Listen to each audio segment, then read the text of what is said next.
What's up, goobers? So what are we doing today? So I have a 3D printer. Well, I actually have like 3 3D printers, but, yeah, so one of them is a bamboo, and that's the one that you've seen 3D print random stuff I've been making in the past few streams. But, the other two are actually custom builds, based off the AM8 3D printer build. Hi! What's up? Yeah, we're working on 3D printers. So, wait, let me go mute my iPad, which is up here. Okay. Yeah, so, the other two, though, they are AM8, builds, and, they have speakers on them so that they can talk, but one of them does not work right now. So, we're going to be restoring that functionality, and, yeah, she stopped working, several months ago, and by now I've kind of totally forgotten what's wrong, so this will be probably a longer stream as I try to remember what the heck I did to even get that to work. Yeah, announcement for my streams, in the rest of the week. I'm gonna have to move them an hour, I think, forward, so they'll be starting at 8 PM Central Time instead of 7 PM Central Time. But yeah, that's the thing. Oh wait, I need to go turn on my I am now live light. And because I am leaving my office, you could probably see my mocap going crazy. But yeah. Oh, I forgot to plug in my GoPro. Let me go do that. Otherwise, there's nothing to stream. Okay, so that is in. Raising the standing desk.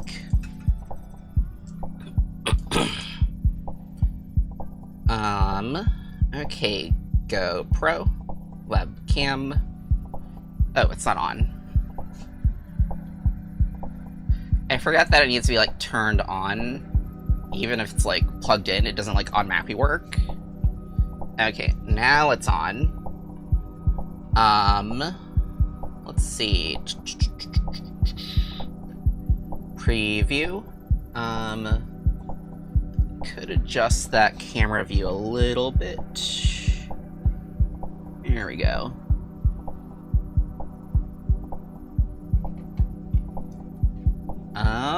Yeah, I think that works. Okay, I'm gonna switch over the view. Does everything sound like it's working? I think it is probably working. Let me know if it's not working. Alright. So yeah, we're in this view, and, okay, cool, chat is working there. I thought that, I disabled that. Oh wait, this camera, it actually follows my, my height, so if I try to crouch down to dodge that, it doesn't actually work. But yeah, chat's working, it's in the corner. Actually, let me go lower it a bit. Or lower myself a bit, that is. Oh no, that's the wrong one. Avatar spout view, there we go. Okay, there. Yeah. So, let's go switch over to Workbench. Oh wait, that's right, it does that automatically. Okay, so, I need to get my 3D printer out of the enclosure. Yeah, I actually did not really prepare much for this stream. We're kind of just winging it, but that's okay. Everything will still work. Oh wait. I need to take off my wrist tracker to actually fit inside of, the enclosure.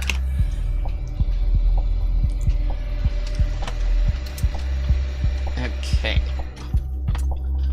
I'm also worried, now I think about it, that she might be too tall to fit underneath the workbench. But we'll figure that out soon.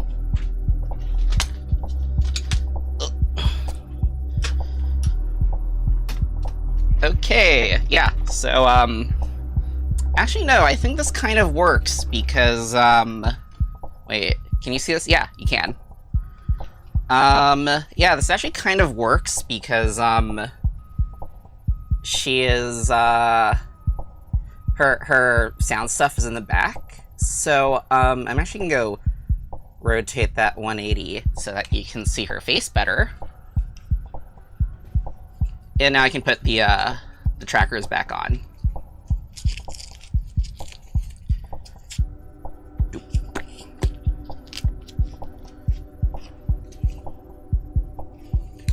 All right, I have wrists again.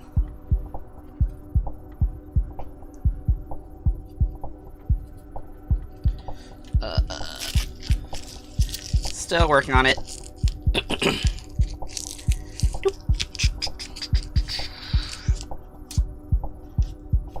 All right, and we're gonna need some power for her. So let me go grab a power cable. Since the one, oh wait, actually, can I literally just pull this out? And is that long enough to?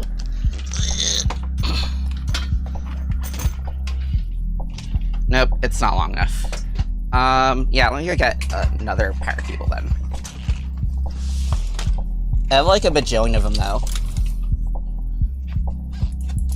Okay, here's one. Perfect. Okay. It's actually kind of awkward because like the frame of the printer is bumping into my like mocap stuff. All right, so she should be turned on now.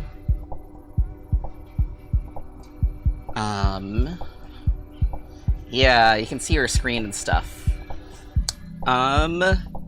Yeah, so she's supposed to be able to talk, and you can actually see that she has like the speaker here, but she doesn't do it right now. I'm trying to remember why she doesn't, and I think it's because no, there's stuff. It's either I got this working in the past and then I actually broke the board, or I never got it working in the past, and she was working on the old... Okay, so let's see. The first time I implemented this, it's when my printers were on Raspberry Pis as the print server, and they were connected to the old SKR boards, and I had a thing called, I think, exec on M code, which is an extension in RepRap firmware, which is a firmware that I use for my 3D printers, that anytime I would call like some arbitrarily defined M code, it would actually trigger a Linux command, just any arbitrary one that I define. And the one that I had it do is just like play various sound files anytime key things happened, like the like she started warming up her print bed, or a print just finished, or there's an error or something. And so that worked pretty well. But the issue was that I'm kind of clumsy, and I managed to short my SKR boards by, like, I don't know, accidentally feeding, I think, the... Oh, I remember. So, it was the heat block, actually, on the extruder. I would, or not the extruder, on the hot end, it would, I think I accidentally shorted that to the thermistor while trying to change out a nozzle or something. It is warm in here. Alexa, turn fans on. There we go. So I accidentally shorted the thermistor to, I think, the 12 volt power for the heat block, and the SKR didn't like that, and kind of shorted out and died. And the new SKR boards, the big tree tech ones, they, what do they do? Or what do they not do? RepRap firmware does not support those for connecting to the Raspberry Pi as a print server, and so they want you to use ESP32 boards, which, can you see? Oh, wait. Actually, this GoPro, I can actually detach it and show stuff. Or I think it's just easier if I just rotate her around, maybe. So yeah, they, I don't know if you can see it. You might be able to see it. There's like an ESP32 in there somewhere. And, now that's actually the print server. But it's not running Linux, and I can't, well, I wouldn't be surprised if there's like, I don't think it is, but no, it's too low for that. But anyway, yeah, it's not running Linux, so I can't do exec on mcode on that to trigger random stuff and play sounds off of it. So the way that I have it working instead is I got like some board off Amazon that like, if you just configure certain pins high or low, then it'll play different sounds. And just using the extra GPIO pins on the SKR 2 or 3, I forgot what version's in here. I think this one's a 3. To just trigger those. So yeah.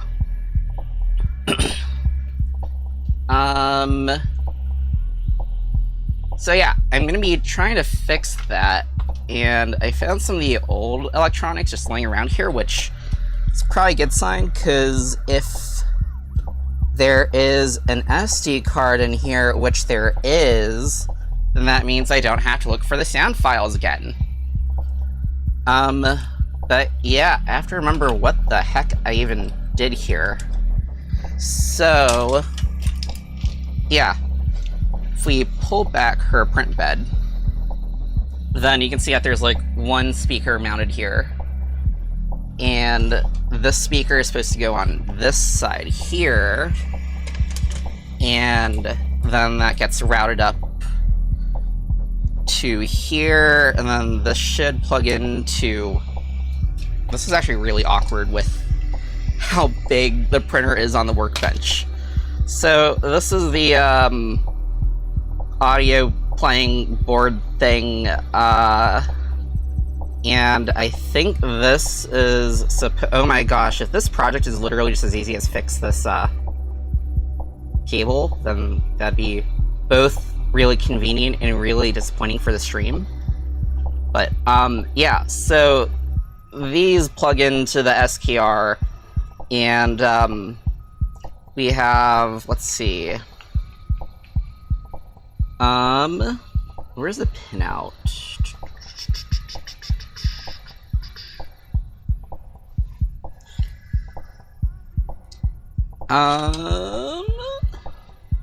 Okay. So, what's that? Oh, I think I know what happened, actually. I think that I broke the speakers themselves, and I have to make new speakers, or I have to connect a new set of speakers to them. I think that's what was going on. Possibly. Well, okay, yeah. I mean, the point of this stream is to figure out what's going on, since I totally forgot what was going on, and then we're gonna fix her again. So yeah, what was I doing? I'm like still waking up, even though I got like maybe 10-ish hours of sleep. But we're in this stream for the long haul. Also, when I'm trying to like explain stuff while doing stuff, I'm still not totally used to that, so right now I'm like thinking at like half speed, I guess. Anyway, okay, so this is definitely the board that plays audio off of this SD card, and this should just be the output for the speakers. And then this is the control board for the speakers, in which we have at least the output on here for that one speaker, and then I think this is like from 5 Below or something. I think that jack might be for a second speaker, and that this is like a weird combined like power and audio signal in combined cable thing, which I don't even know if that's standard, but it was like a $5 speaker set, so that's understandable that it's not quite a standard, if that's a thing. Let's see, what else?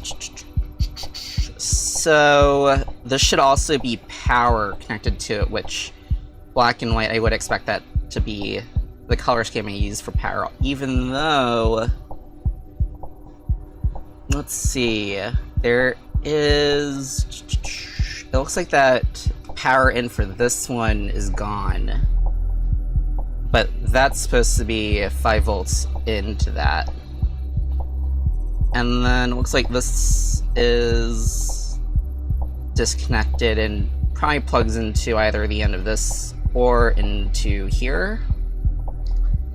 What else can I figure out?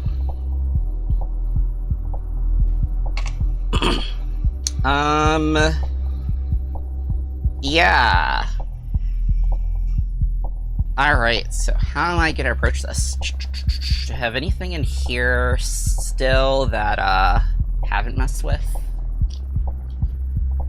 Because I thought that I had, like, a second... I might be getting mixed up with when I upgraded Nepgear's sound.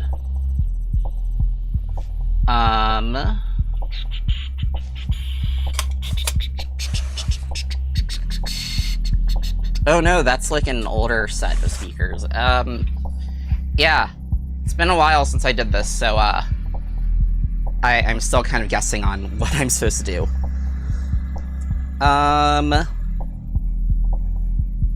Okay, I guess the first thing is that I'm just gonna disconnect the speakers so that, I actually know what I'm doing, and then we'll just, have Nepgear off, or Neptune off to the side and just kind of work off of, control board, since I don't need the speakers mounted for her to actually work. Yeah. This project is probably gonna be a really good test. Oh, actually, I want to check. So, right now, I have, like, my... let me go move her. So, right now, I have my trackers on my wrist. Let's see what happens if I actually move them up closer to my elbows so that they don't get in the way of stuff. Or at least as much. If we still have, like, good enough tracking, or... Whoa, why is my face tracking so laggy right now? Like, that is not matching up to what it should be doing at all. And I was doing that last night also when I was recording some stuff. Yeah, that's really weird. Okay, it kind of stopped for a bit. Well, it's really only the mouth. Oh gosh, that looks kind of terrible. Oh, no, it's because I accidentally mounted this one backward. Wait, I think it's been backwards the whole time, actually. Yeah, it has been. Okay, so that's why it looked all messed up, because I actually put it on backwards. It'd be cool if I could, like... Yeah, I should probably add that as, like, a feature next time, which, by the way, next stream is going to be actually a feature presentation and roadmap for upgrades on Pearl Graphics, which is the custom Unity-based stack that I wrote the mocap stuff in. Okay, it looks like this is good enough. Okay, so... Oh yeah, that's a lot better.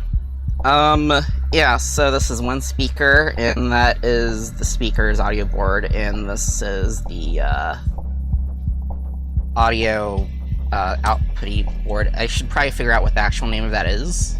I mean, I know what it does, I just forgot what the nice name for it's called. Yeah, and we're gonna take this speaker off. Okay, let's power her down.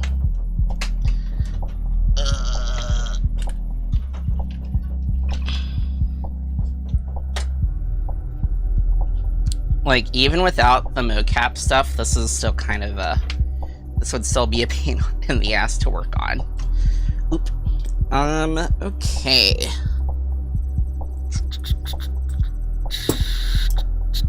Can I even reach there? Or do I have to, like, take off?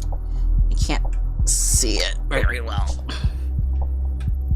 Okay, there we go.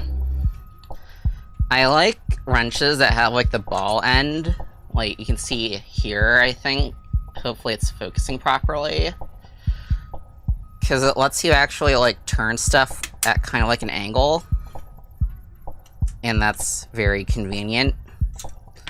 Okay, so it's just these two screws. And then we have this wire going all the way here, and I wonder if I have to actually unsolder anything. Oh my gosh, this thing is like all the way through.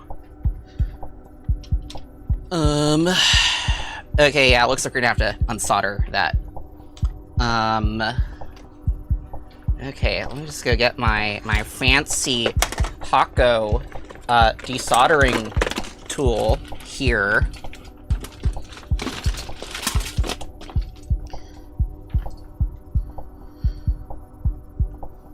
Okay. I'm like bumping into everything. I'm still not used to this setup of like having this really long thing extend off of my head, and like I have a battery pack out the back of my head also, kind of acting as like a counterbalance. That's actually way too heavy for that. Yeah, I'm just gonna have to be careful and not burn myself there. And not burn random stuff. Is this thing on? Hey, yeah, that should be on now. Okay. So it looks like we're gonna have to. It looks like we're going to have to unsolder this, because the wire actually goes like through a bunch of stuff here, and it literally goes through the entire frame, including at an angle that I can't really show off because it's really awkward to access. So, yeah, we're just gonna have to do that, but it's just like 2 wires anyway. Let me just take note, and I want to put notes in the chat. Okay, so from a top-down view, white wire's on the left and the purple's on the right. Okay, so what is it? White is on the left? Yeah. Orienting the speaker so the connections are at the bottom, and we are looking at the at the back of it. The white wire is on the left, and the purple is on the right. Okay, cool. Yeah, I think, actually, yeah, that might be a good idea, is that I just take notes in the chat itself, which will probably only be sustainable unless I actually have enough viewers that chat is flooding. Okay, yeah, that's warm. Wait, is this supposed to be a power LED? Because it's not. Well, anyway. This is like super awkward.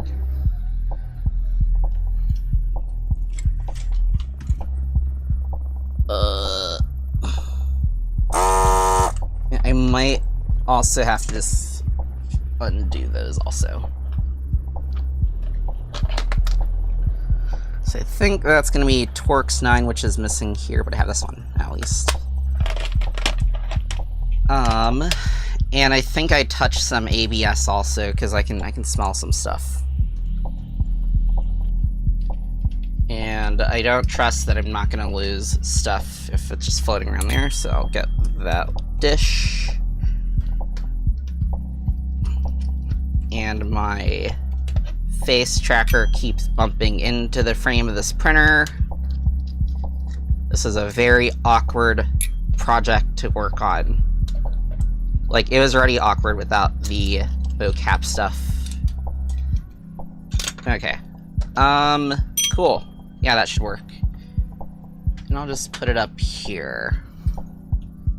Okay, cool. So...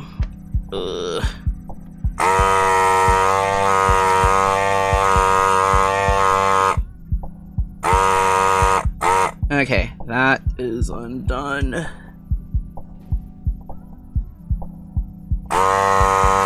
And that's undone. Alright. Gonna put that over there, just keep it safe. What next?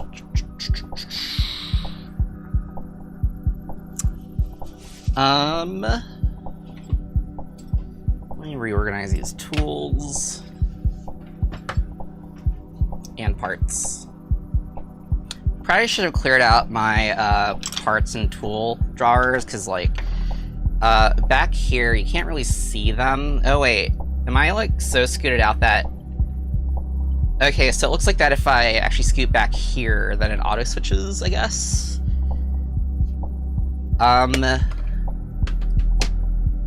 Okay, let me just lock the camera onto manual mode. Okay. So we have that on there, and let's set it to workbench mode. Transition. Okay, cool. So I'm actually in front of my PC, and it's not switching the cameras automatically, so that's great. Unless I was looking at the wrong screen. Anyway. So what do I want to do now?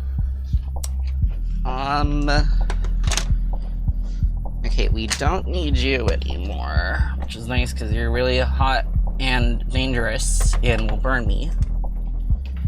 And I don't want to get burned by you. So I'll probably have to like figure out a nice safe spot to put you while you cool down. Oh, perfect. I'll just put you inside the 3D printing enclosure. Yeah, that'll work.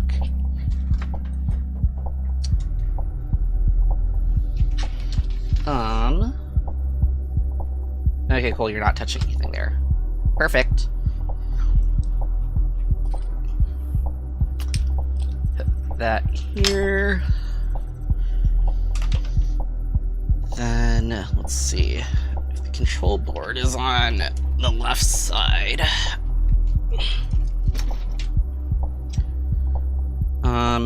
It might actually be easier if I put her on that side then, so that we can still access the soldering iron and stuff.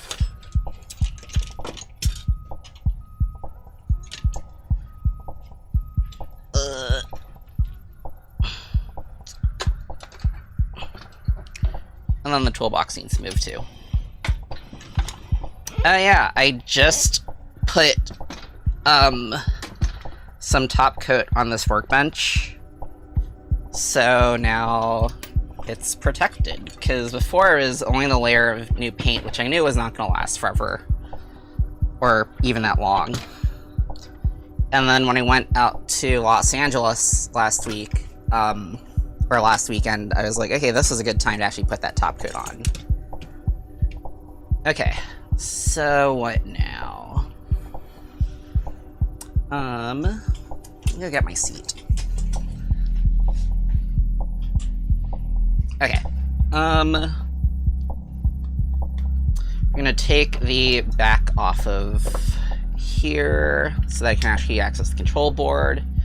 I think this is out of view from the camera, but yeah, there's like this cover-ish thing. I hesitate to call it a cover because it doesn't really cover it that well, but it does have mounting for 2 server fans to keep the drivers and the main board cooled down. And I'm just gonna plug that. Okay. Let's see. Gonna go reroute this power cable so that comes out the other side. Oop. Oh crap. That's a soldering iron. At least it's not hot.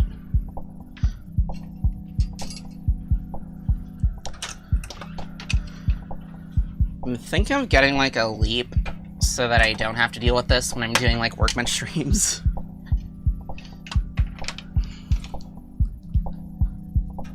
Okay, so she's plugged back in. And okay, cool.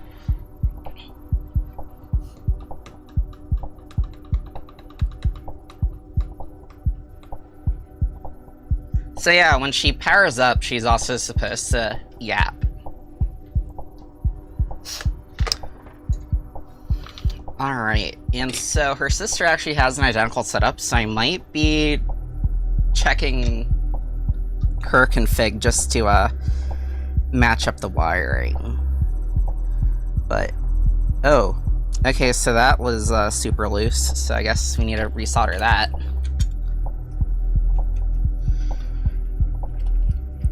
Yeah, it literally just tore off because it was hanging on like the last strand or so. At least the green one is in place, and I forgot if... I don't even think these are like polarized. Alright, wire strippers, where are you? I should have totally cleaned up this workbench before starting the stream, but I did not. Oh, I found my OmniFixo. That's cool. Well, at least I found half of the OmniFix, so I know where the other two things are, but maybe we don't need that. Oh, here it is.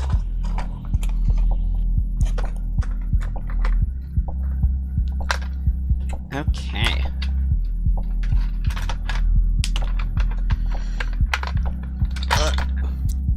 No, I dropped it!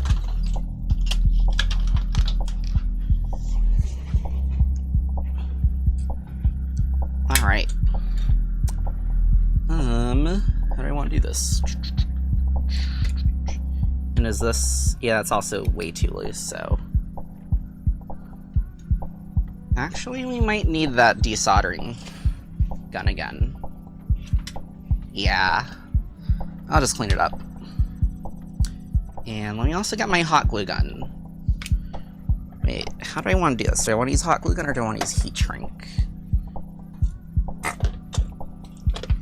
Okay.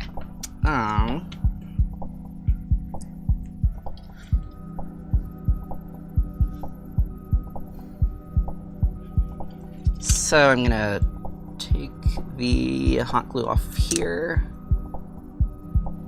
and not really care if I destroy those leads because they're already torn off.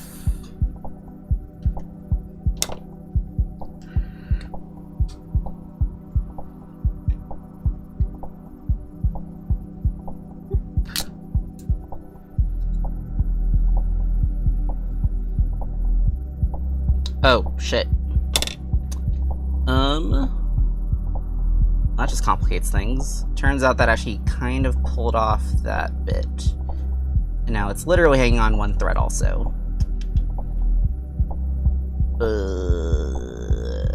I don't want to not fuck that up further. Maybe I'll just commit to fucking it up. Yeah. You know, we don't actually need that anyway.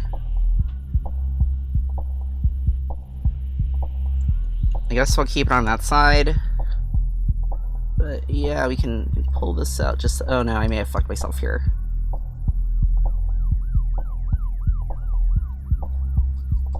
I can barely access this. I really hope it's not enameled. It probably is. Let's see. Can I check if I can actually tin this?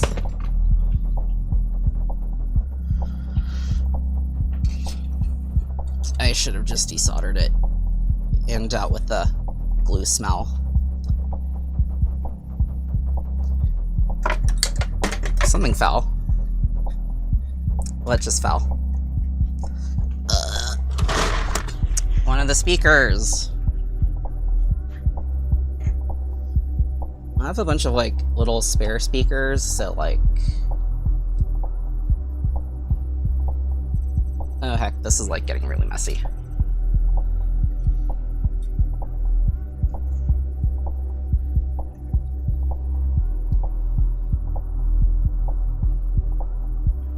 Okay, good news, it is not enameled. So, we can just... shitty splice something next to it. Let me go get this filter on. I did not expect that smell. Something smells really sweet. That's like burning plastic, which is probably PLA, I guess, but I don't think I had any PLA parts there. Okay, so that's going.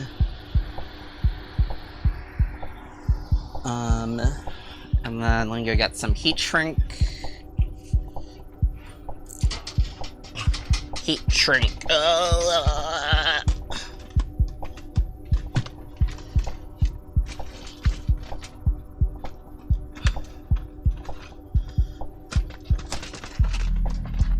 Okay, ooh.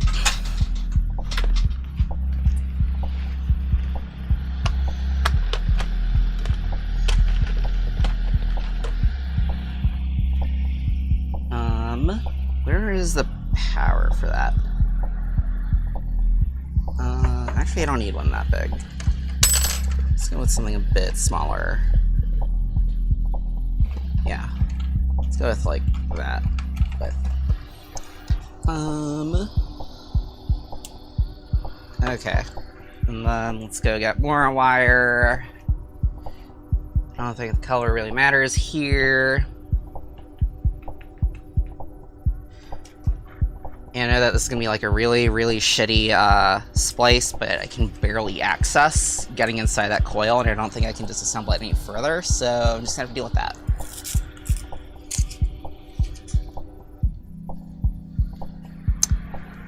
Okay.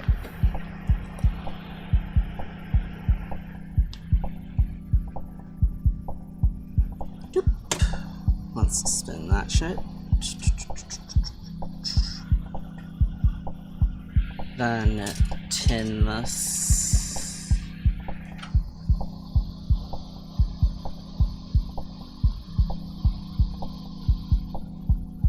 Okay, that's tinned.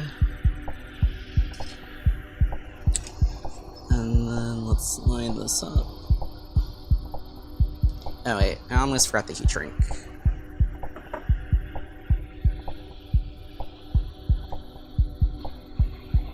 Okay, let's go put that on here.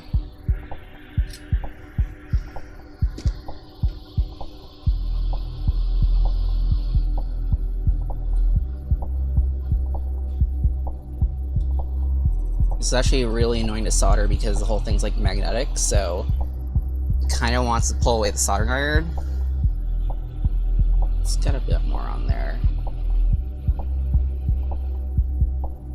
Kind of embarrassed that my first soldering job on stream is in this very difficult to solder area, so I have to do shitty things to get it to work. Okay. I think this is the kind of thing where we're just gonna have to go with good enough. Yeah, I think that is good enough. Okay, let's slip the heat shrink on there.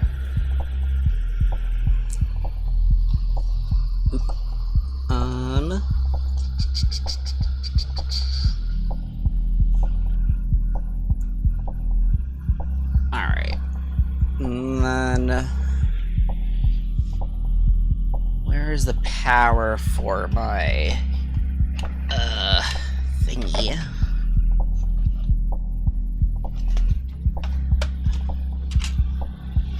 So I like to keep my what's it called? I like to keep my hot air station on like a oh shit, is this gonna be too bulbous to fit there? Shit. Have to rearrange that. Well, I usually like to put my hot air station on a timer, but this thing is actually kind of sticking out. Since, like, it doesn't have an auto-off function, because, like, my soldering iron and my hot glue gun have auto-off functions, but my hot air station does not.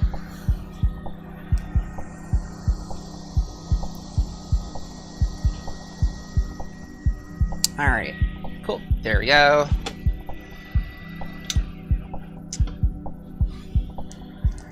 Alright, that should be good enough. Cool. Let's just snip this. Bit too long, but whatever. Alright, that was a surprise task. Let's see.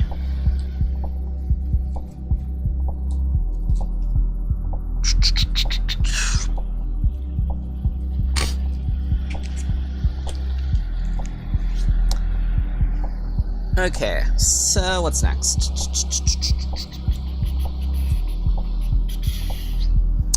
I guess I'm still repairing this. Yeah. So what do I want to do here? Okay, that's hot, that's good.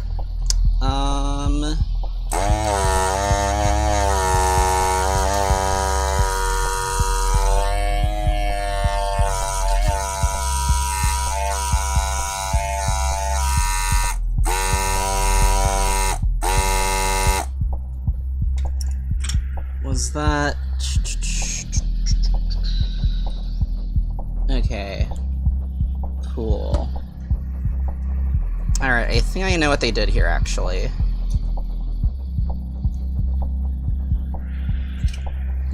They make it sound like a political conspiracy or something.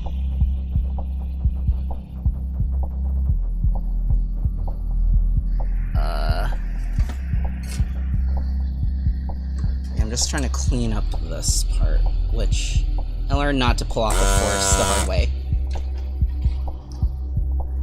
Where are my tweezers? There's some tweezers.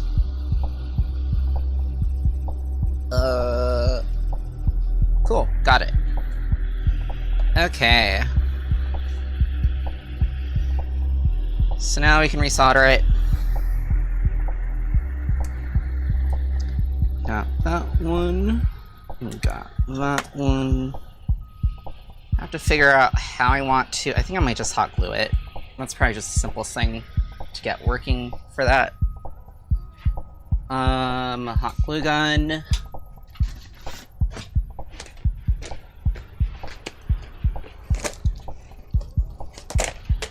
Wait, that's not the one I want to use.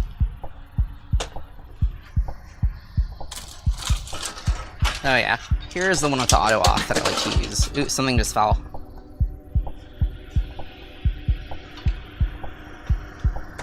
I think I can turn this off.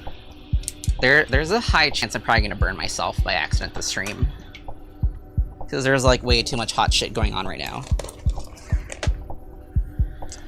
Turn this off because it's like really, really bright and in my eyes.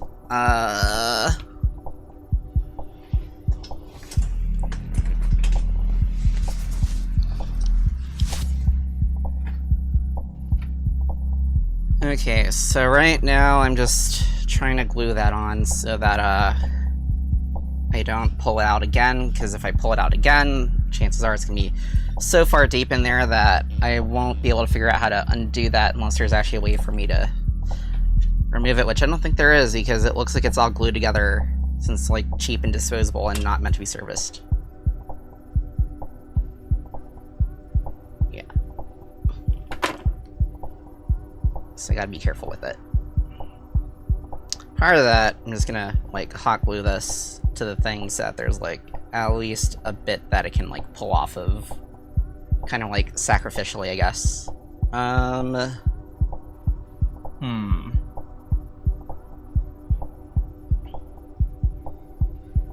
So what's going on here while I wait for that? Because, oh, wait. I was trying to get the, what was I trying to do? I need to get that wire out of here.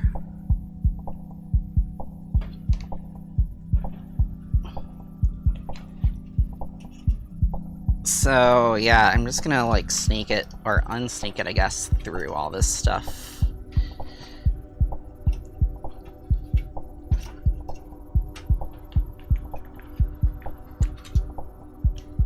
Bloop. Bloop. Bloop.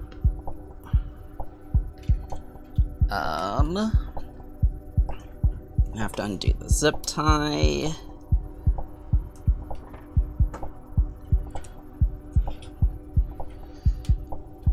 Which wire are you? Okay, it's just this one. That's probably gonna pain the ass to route back in. Alright, cool. Yeah, that's what I thought it was. That's just, we just plug into, where is it? Into here to get the second one in there. Okay. Let's get you back to level surface. There we go.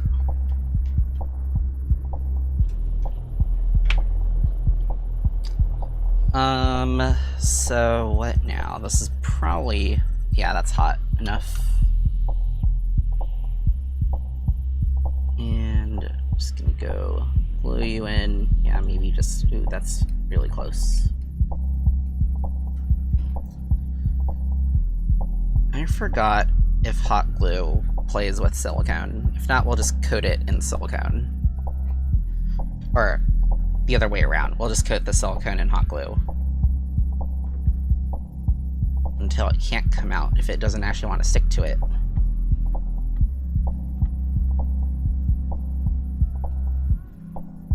Alright. That's there. Where is my freeze spray? Here. This is literally just compressed air.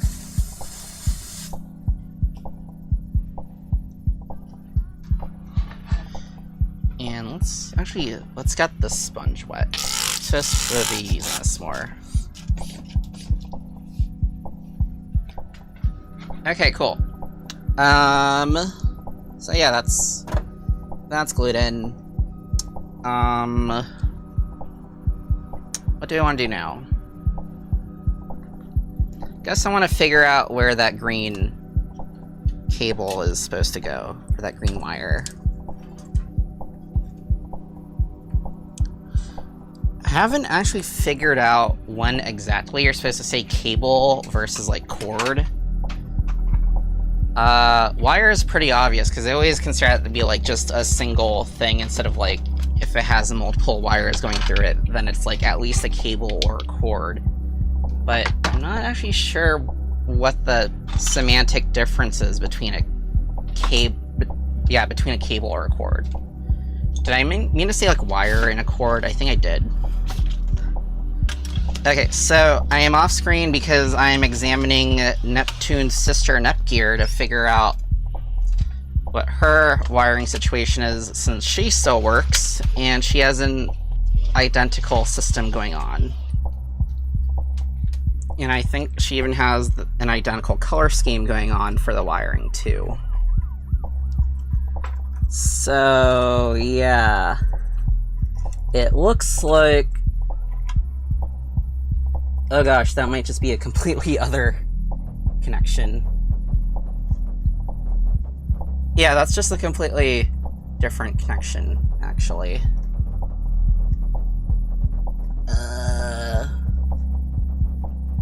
Let me just confirm the other stuff. So, that one that has 4 on them, that's correct. Okay. Let me go find my connectors. I think that it uses XH.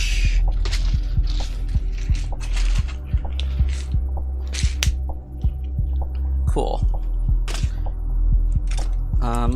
Did that burn? Is this even hot still? That's still a little warm, but it's not super hot. Okay, I can put you away again.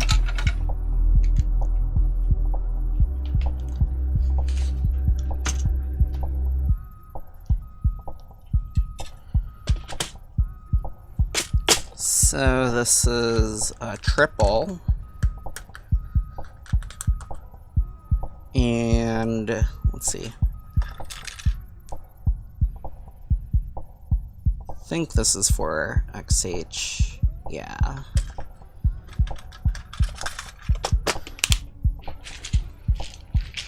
I'm gonna put you back because I have barely any space on this workbench.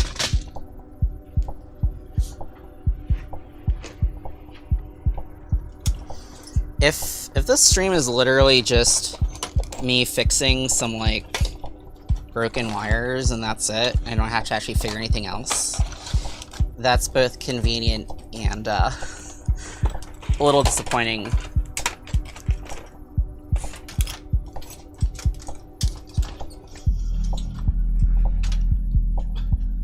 Okay. Where is it? Here it is. So, just gonna be stripping that again. Yeah, right now I am crimping a connection together so that we can match this to this and have it plug in to the board. Although, let me make sure that's like the correct orientation for it, or if it's upside. Okay, so yeah, they are matching orientations.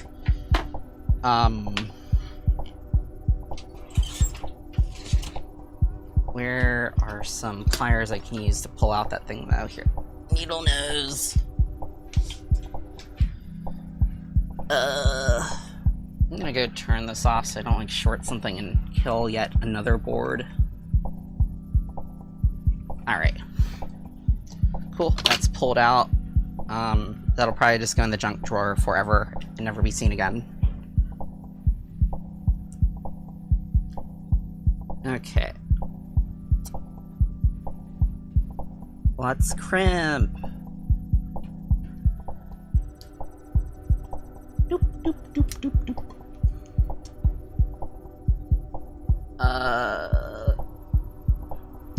I normally do this up close to my face, but I kind of can't do that right now because, again, mocap stuff is in the way, so I hope that worked. Yeah, that feels like it worked. And then I'll just glob some hot glue on it for, like, technically don't know if that's strain relief, but I'm going to call it strain relief anyway. Is this... shit. Is this the correct one? This may have been the one for pH. Yeah, I think I accidentally grabbed the one for pH instead of XH. pH and XH are different sizes of the JST connectors. Yeah, I don't like it when people call something, oh, it's a JST connector, because it's like, what size? Because they have like dozens of sizes of them. When, yeah, it's got multiple sizes, not just a single one. But these boards use JST XH, which I think is 2.5 millimeter pitch.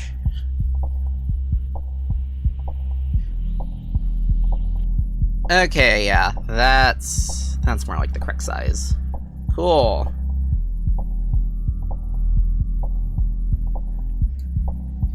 Alright, let's try crimping this again.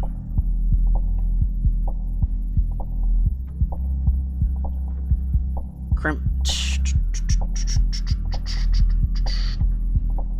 And crimped.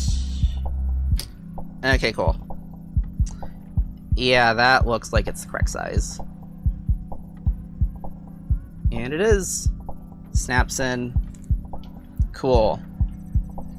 So it looks like if those are all intact now, and we don't need to have the second one plugged in, we just need to plug in the first one to make sure that it works. The second one just makes it louder, but I don't even think the thing that I have to play back audio is stereo. I think just mono.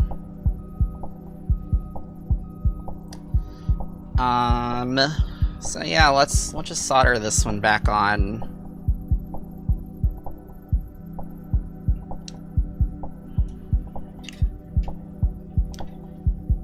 First, let's... No, actually, I think I want to use this one, actually. It doesn't really matter which one's left or right for this. Since they're the same thing anyway, but I just want to use this one so that we have an easier time soldering on the other one, which we can't actually solder until we put it physically on the printer, so it's going to be harder to access. Okay. That goes here. I'm saying the exact same thing I've been saying on the LEGO streams. That goes here! is the fourth Omnifixo grabby thing. There it is.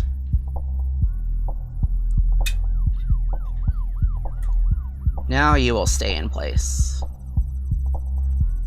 Cool.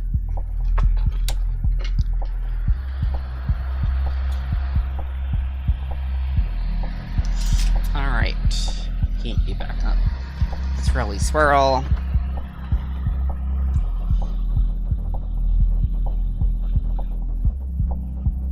I realize I forgot to tin that wire, but since, like, copper anyway, it's usually super easy to work with to begin with.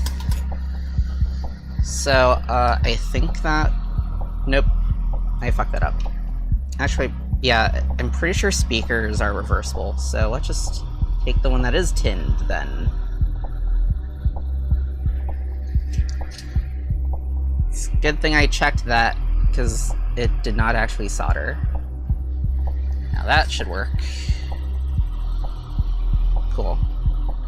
And then... Where's the heat shrink? There. I did not put it away. Let's take a little bit out for that.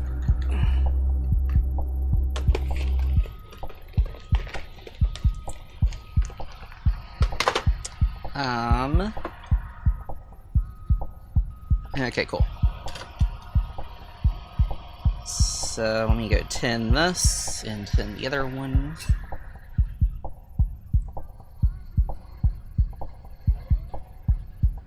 It's kind of dirty. Where's my flux pen? I can't find my flux pen.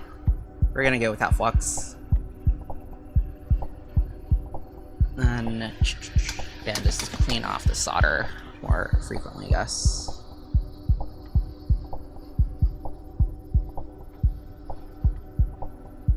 Okay.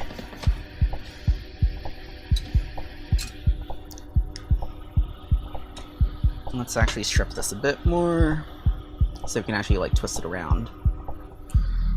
Probably should have done that before. That pulled off a little bit of that, oh well.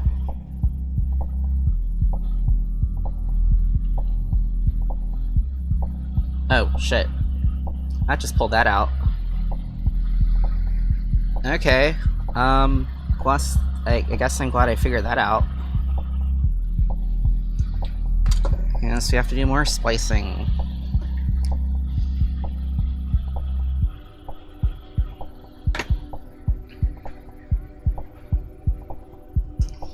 Okay. I guess we have to extend this one a bit then.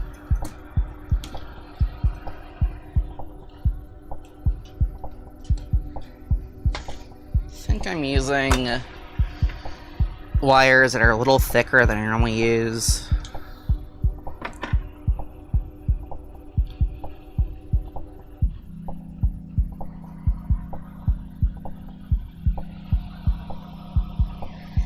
Yeah, I got this big scratch here, because, let's see, JJ, he was having some tummy troubles, and, we decided to give him a sanitary shave, which is, in plain words, that's, shaving his fur, because he has really long fur for a cat, shaving his fur around his butthole.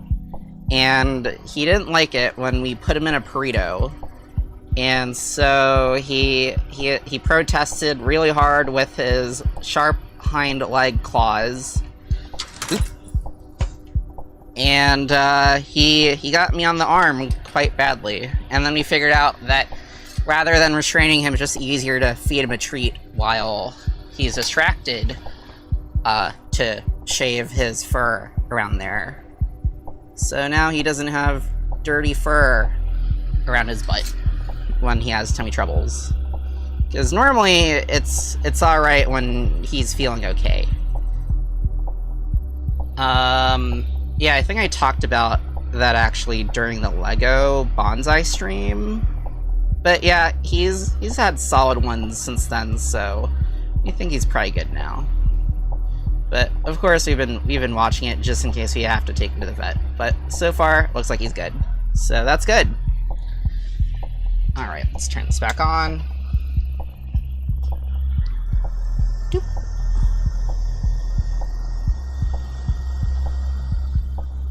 Let's hot air this. Okay, I think that is shrunken. Cool. So yeah, we're about to find out pretty soon if the stream is going to be pretty long or pretty short. So I think now it's literally just plugging this in and then connecting to her interface and then checking if she actually makes sounds or not. So let's splice this a little longer, or strip it a little longer.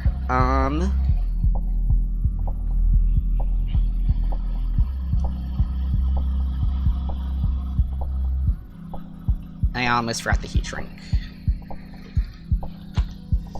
Heat shrink. What would I do without heat shrink?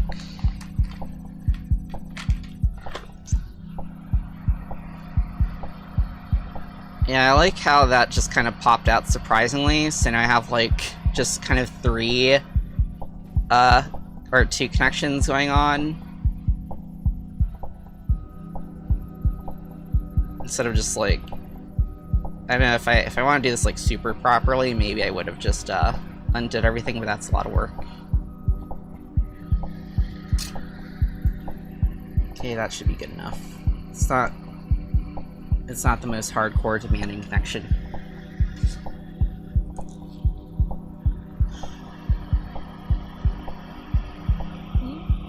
We could get that a bit more here.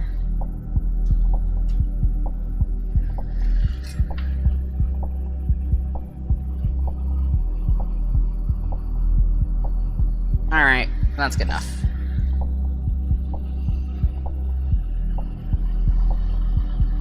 And then the heat shrink will cover the shame of my messiness.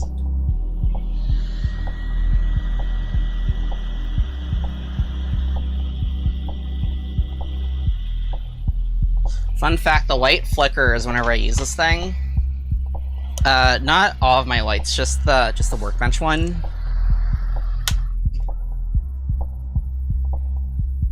Okay, cool. Alright, now that that's fixed,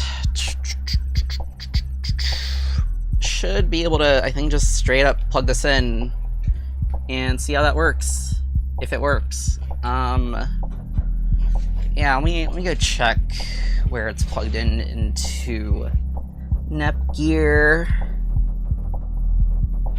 Okay, so green is on the top and then yellow is below it. So I'm plugging these into like some extra GPIO pins that are not being used on... Wait, did I put that in the right place? No, it's in the wrong place. I have to undo it, but hopefully without fucking up the pin, or else I have to crimp it again.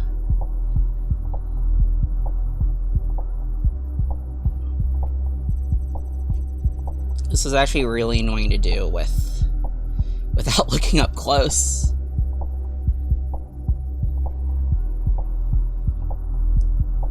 Okay, there we go. Just left that a little bit.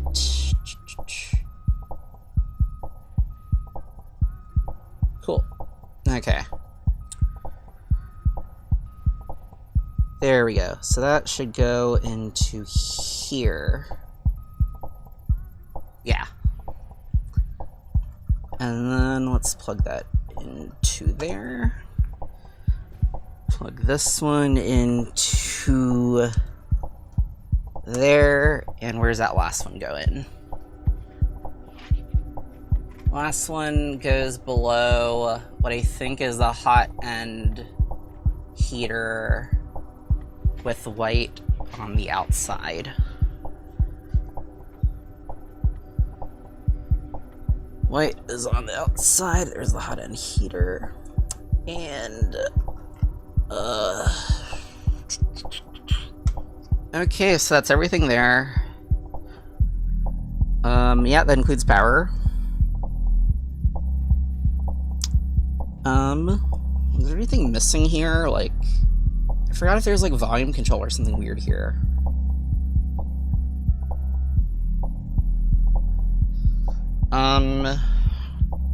Was it Nepgear that has volume control?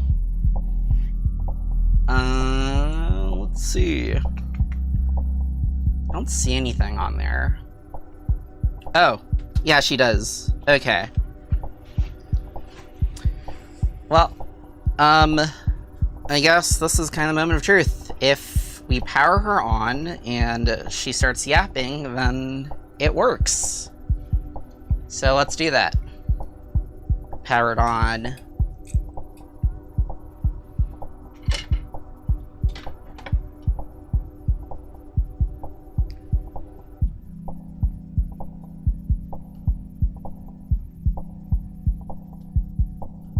hear something going.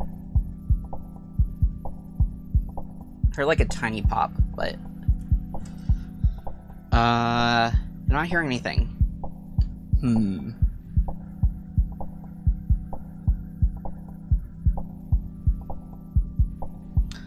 What does that mean? Is everything on here? Wait, what is that USB connection there? Does Nepgear have that too? Nepgear does not. So you don't need that, presumably.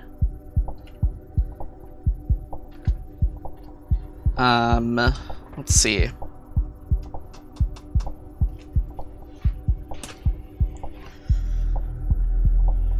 Let me actually go to her control website, Neptune.local.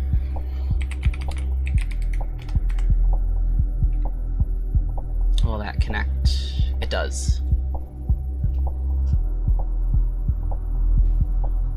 I'm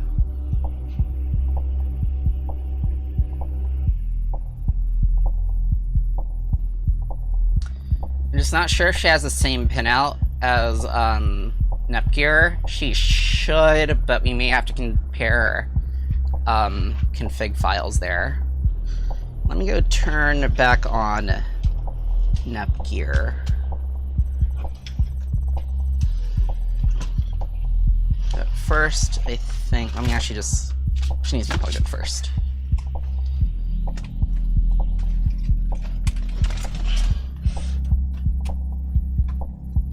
Alright. And you'll be able to hear the sounds that she makes when she's powered on.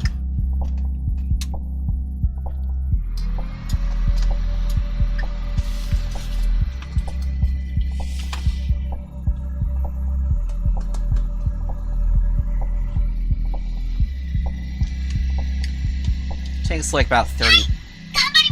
There we go. So that is Nepgear. That's her sister printer. Let's go turn off the auto camera stuff so that, or let's go turn it back on. Okay, cool. That should be working. And let me start streaming both Neptune and Nepgear's config.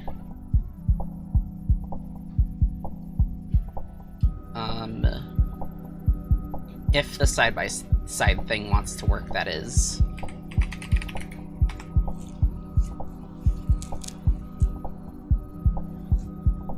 So Nepgear is working, but not Neptune right now.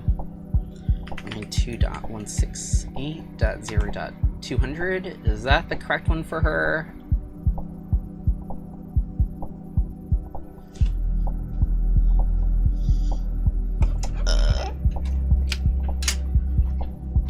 Oh crap, she's getting hung up on a bunch of stuff right now. Because we have like a test file here that we can use to test out all the sounds. If I can read this upside down, that is preheat LEDs, sounds, it might be sounds.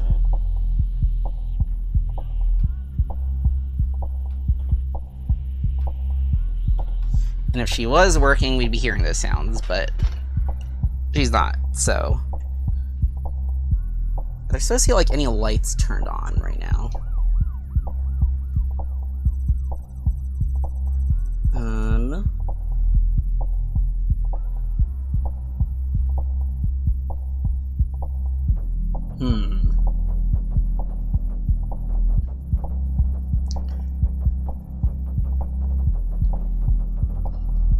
I guess first we can confirm if the speaker is getting power, which I think it is, because it mean like a little bloop sound. Or, you know, actually we could just unplug there. Okay, so I think that's working because when I touched this, let me go move. Oh no, I forgot I have a second lapel mic. Okay, so this is my other lapel mic, and you should be able to hear stuff when I mess with the headphone jack. So you should hear like little pops and hizzes and fizzes and stuff.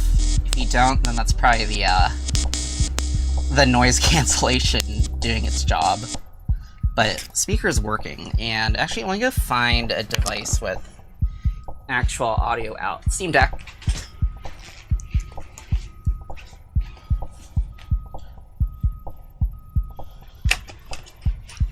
Okay. Does it have power? Please tell me it has power. Steam Deck, why don't you turn on? Okay.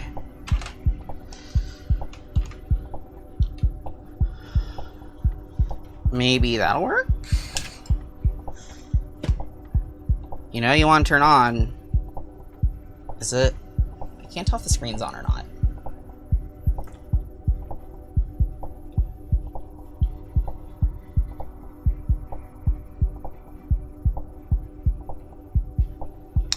Oh, wait. Oh, it was turning on, but I think I just turned it off.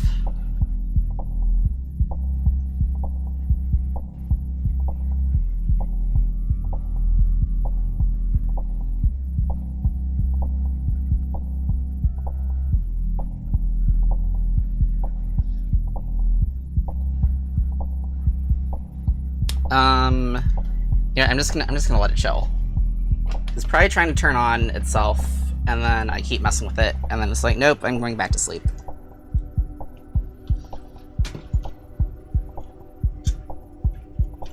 I made the assumption that the sound is gonna be in mono, but let's say that it's actually in stereo, and yeah, so let's say it's actually in stereo, and it's only coming out one side, and it's the side that's not plugged in. I'm just gonna go solder this up anyway. I mean, we're gonna have to like desolder it later anyway, but like, yeah, this is just gonna be for testing since it's pretty easy to desolder, so I don't mind doing that.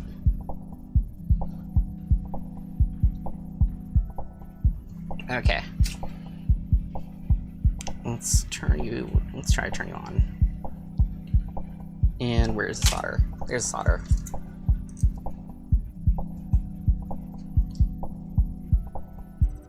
Okay.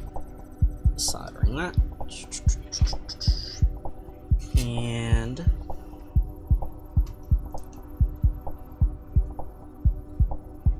oh crap, I need to re-solder that because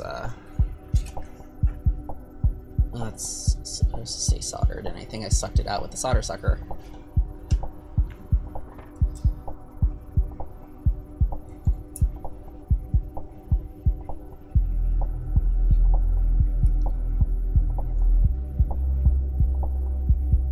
Okay. So let's plug that in here. And then let's try to turn the Steam Deck back on.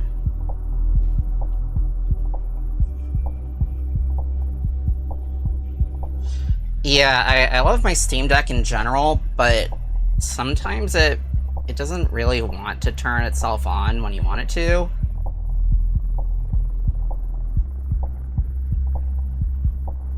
Something's burning.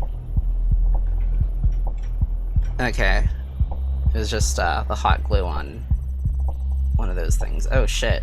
Got distracted by that. I think it was trying to turn. I'm really bad at this right now. Okay, I'm being distracted. I'm just gonna move the Steam Deck here. Try to turn it on here.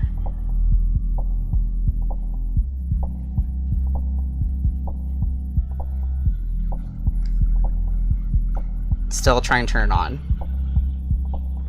I'm being silly.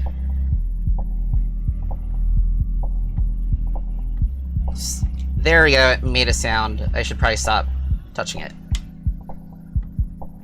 Okay, there we go. It's on now. That was way harder than it should have been.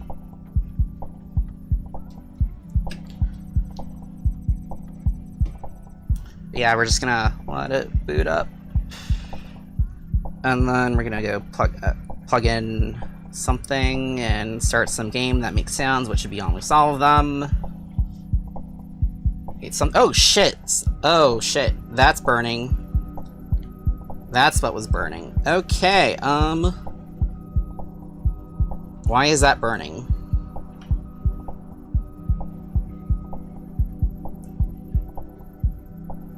Yeah, there's smoke coming out of this, and I don't know why.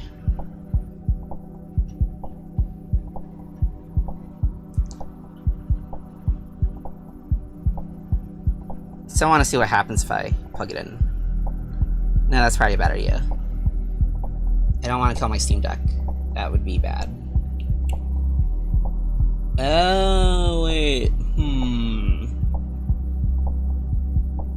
Based off what's warm. I think I know what's going on here, but it may also mean that this is possibly not fixable this stream, which would suck. I'm pretty sure that I bought a second speaker system meant to replace that first one, because this is probably the issue that I was trying to fix and totally forgot how to fix it. Yeah, let me go, check my Amazon history for if I did buy a second speaker system for that.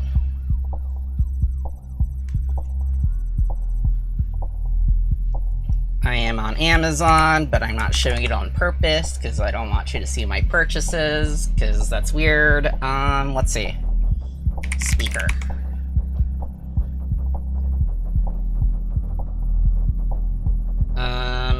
Have my subscription to Rain Sounds Pro and my subwoofer.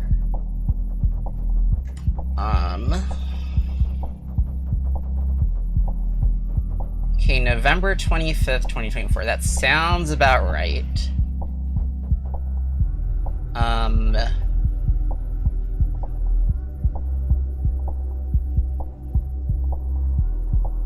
Okay, I think first, since the speaker's control board was the thing I was smoking, that is probably, if it wasn't dead already, it's probably dead now.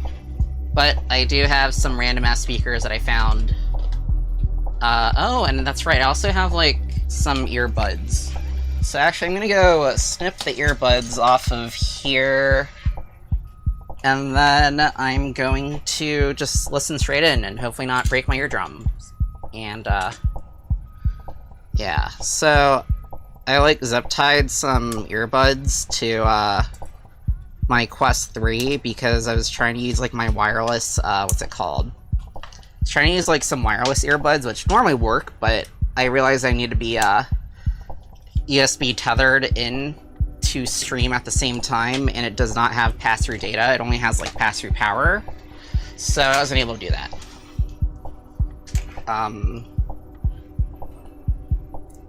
But yeah. So if I just plug this here directly, then wherever the macros are, is that, no, that's print. Go back. I'm trying to read the screen upside down, but it's a little difficult too, because of the angle also. Sounds, where are you? Sounds.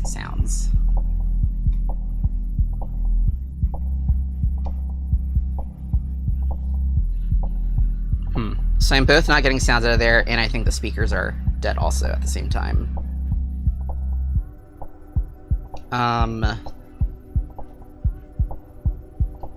let's go look at the datasheet for this thing and make sure that we know how it works. Wait, why is there's like a 5-volt thing here? But oh, I think I know what's also wrong here. I think that I'm dumb. It's not even powered. Okay, let me confirm what the connection is on Netgear, because this has like 5-volt input and it's not even connected. And if that's just what's wrong with it, then that makes things super duper duper easy, which I think I've said like 3 times already, and things are turning out not to be as easy as I thought. Which is why I said to strap in, because this might be a long stream. Yep, that's missing. We definitely need power. That's really obvious. Okay, so where are we gonna get the power from? I think I know where. I think that originally when I designed this... Let's unplug you. And you, just be safe. Yeah, now that I look at it, that makes sense to me. Ugh. Needle nose, where are you?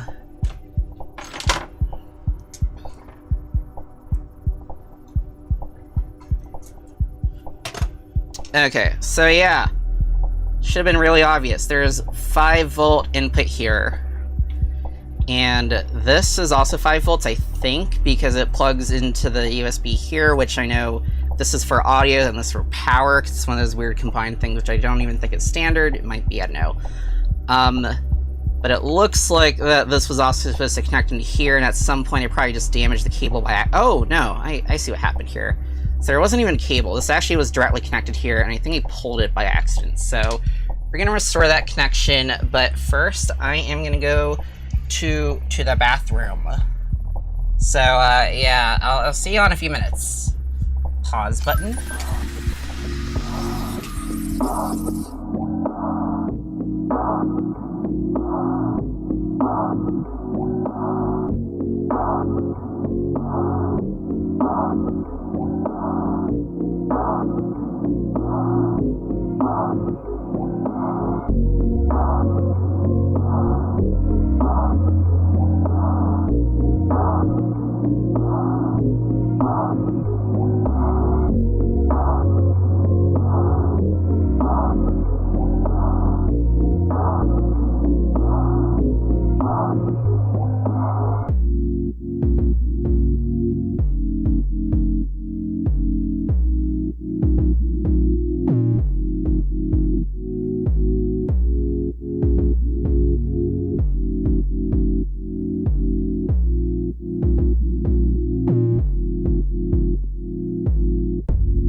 Alright.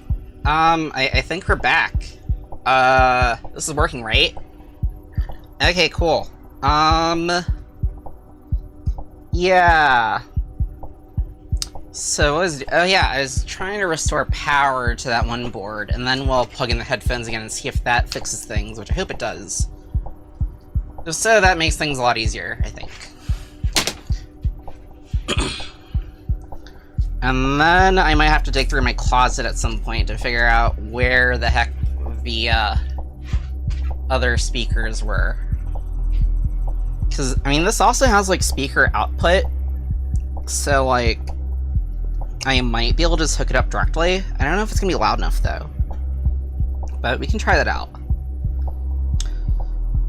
Although that might mean that we'll have, like, only one of the speakers in, but that's better than, like, no speakers. But yeah. Okay, so let's go extend and restore the power here. And where is my desoldering gun? Because I think I need that gun. Oh yeah, my Steam Deck was dead. That's why it was taking a while to turn on. Okay, so Steam Deck is going to charge while it's sitting there, and then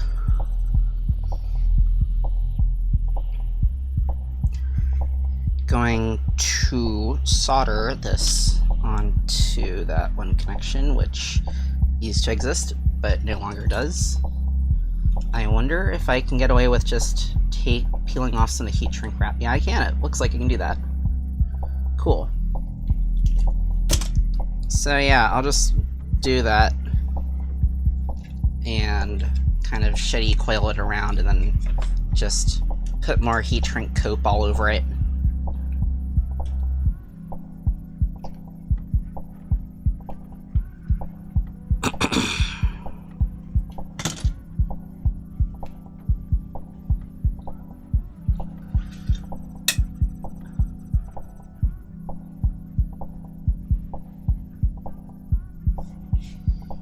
Alright,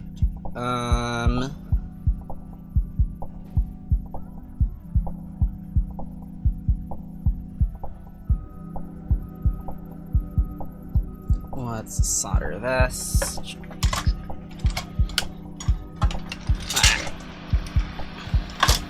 I like how this desk was like perfectly clean at the beginning of the stream and it's like already super messy and we're only like an hour in.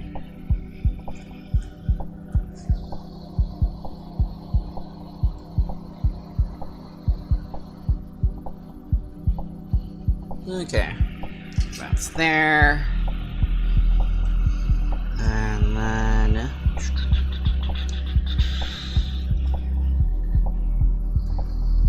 twist, twist, twist, twist, twist.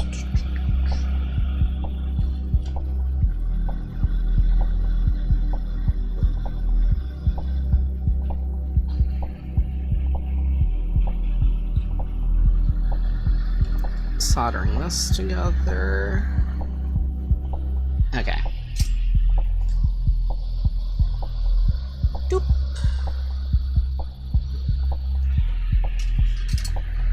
That should be good enough. Yeah, that's completely coated. That is 2. And then more heat shrink for the heat shrink gods. Oh, my lapel mic is... Put that back. There. Back in the charging case. And then... Oh wait, I had some heat shrink here. Cut you in half.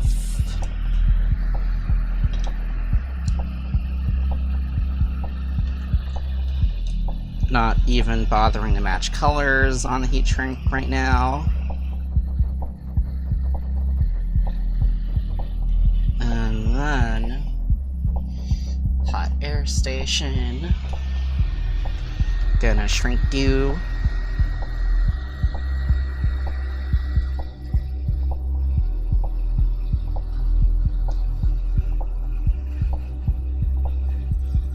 I am wondering though if it was just the power that was broken at first, but now the speakers are smoking, then why is it happening now when I don't think I modified anything on there?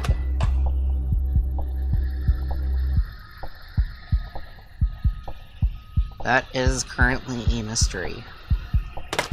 But I found, like, another set of really tiny speakers. So we might not get her back up to full volume, but we should be able to get some sounds out of her.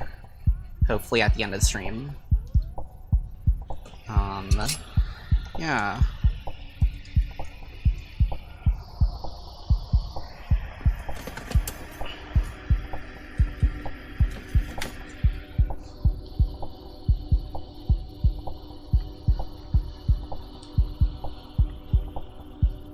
Okay, that is tinned, and I forgot to heat back on the desoldering gun, but we're gonna need that so that we can actually take out. Yeah, we need that to clean out those pins. So yeah, heat you back up. And you just have you hang out over the OmniFixo because I trust you to touch metal more than other stuff. And while that heats up, I am going to look for the other speakers. They shouldn't have gone that far. So, this is my AV box. Unless I already grabbed them. Did I already grab them? I did not. Okay.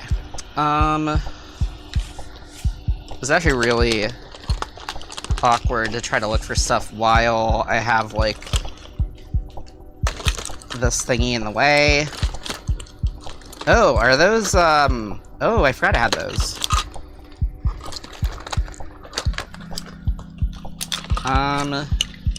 Okay, I found another speaker thing. I forgot where that's from. It may have been from an older implementation of the speaker stuff. Could have sworn I like literally just saw them earlier today, but it's not in there. Let's see. Are you in any other part of the closet right now?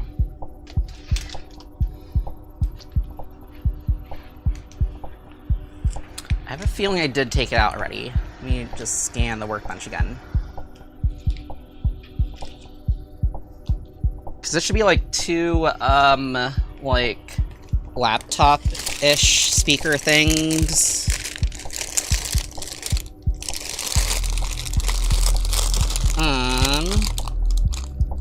Okay, it's not in my microcontrollers box. Is it in the parts drawer?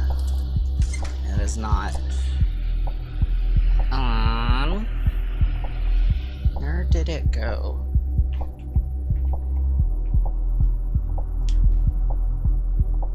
Doop, doop, doop, doop, doop, doop. Is it way in the back here? It's not there. Okay. Where did you go? Because you existed at some point, and now you don't exist. And that's awkward.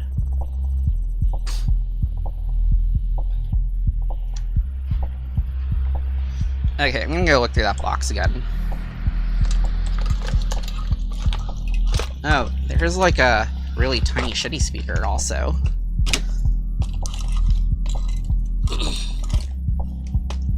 Let me get you out.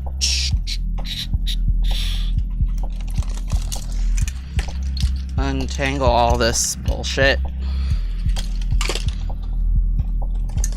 So yeah, at least I'll have a speaker going on.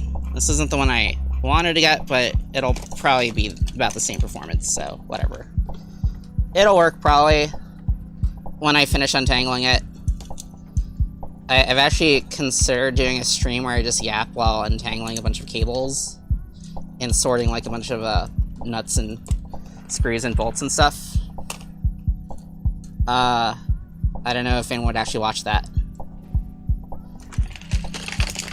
Okay, I'm just gonna try to get like most of this mass untangled and then I'll bring the rest into view because I realize it's not the funnest thing to watch a no input received thing the whole time. Okay. This would be easier if I didn't have this really hot desoldering gun in the way. But it looks like that we have a speaker with just a normal jack on the end. So hopefully that'll work. And this should be hot enough now to actually use.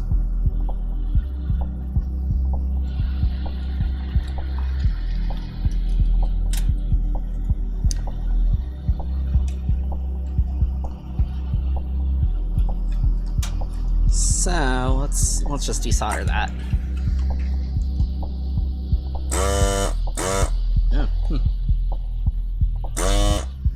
There's some smoke.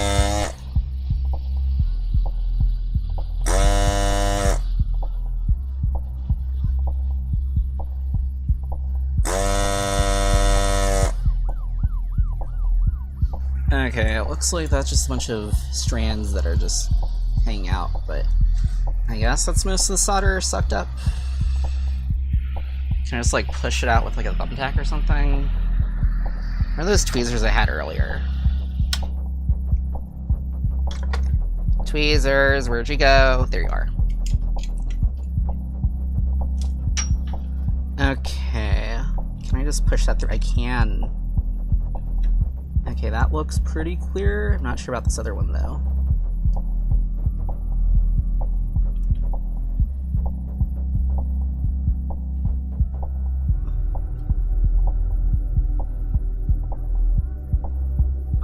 Not quite. Might have to do the thing where we like put on a big solder blob to desolder it easier.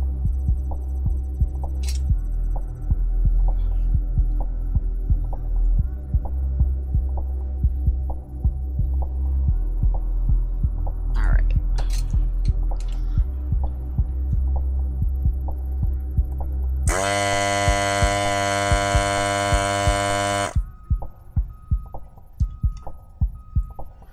I think that my desoldering gun actually burned my hot glue gun for a little bit.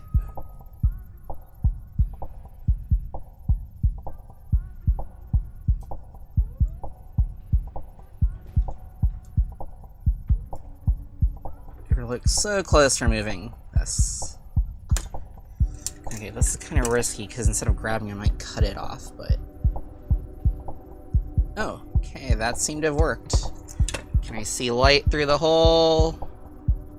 Almost. And clean up a little bit more.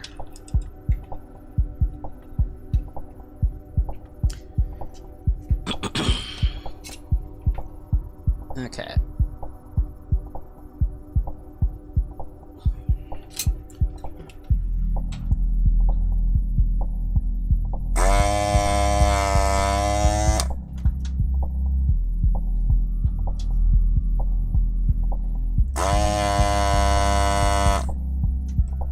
I've made it worse. Okay, let's just try from this side then. Because it looks like it's it's basically flush on the other side.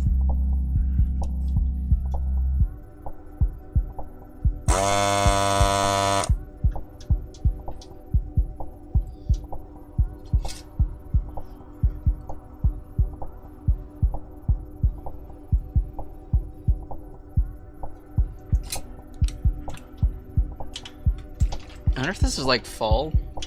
It doesn't look like it's full.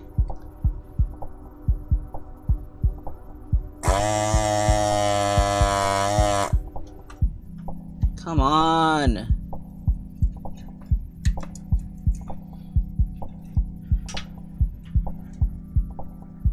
Okay. Let's try the yeah, that's not clear.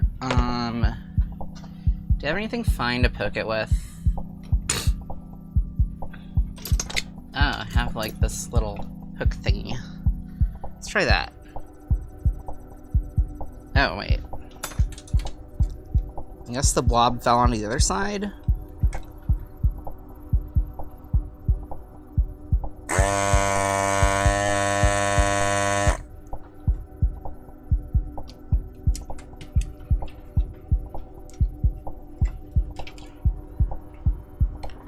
Okay, that looks like it's... There we go, we're clear. Just clean it out a little bit. Cool, yeah, we have 2 clear holes now. Alright. Did I tin those already? I think I did. Yeah, that one's tinned. That one's tinned, so let's just snip that a little bit.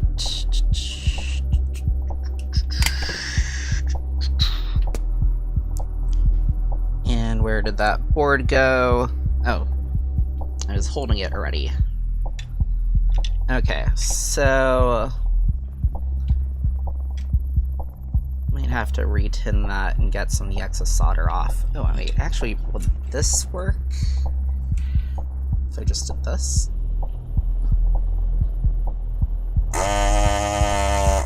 Oh yeah, I think that worked. Because there's too much solder on it, so it wouldn't fit through the hole.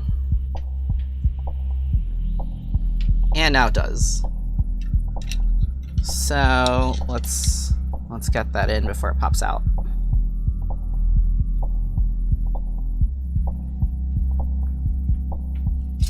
Okay.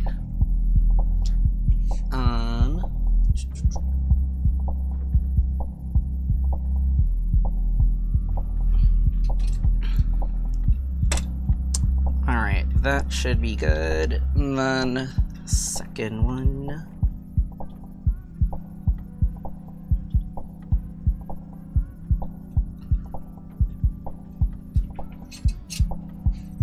Alright. That is soldered. Alright, I think we have all the connections in again now. So let's turn off the printer. And then I'm gonna get my chair again. Okay. Yeah, I'm still on the correct view. Okay, let's plug this in. I believe it was green on the top. And then let me check again.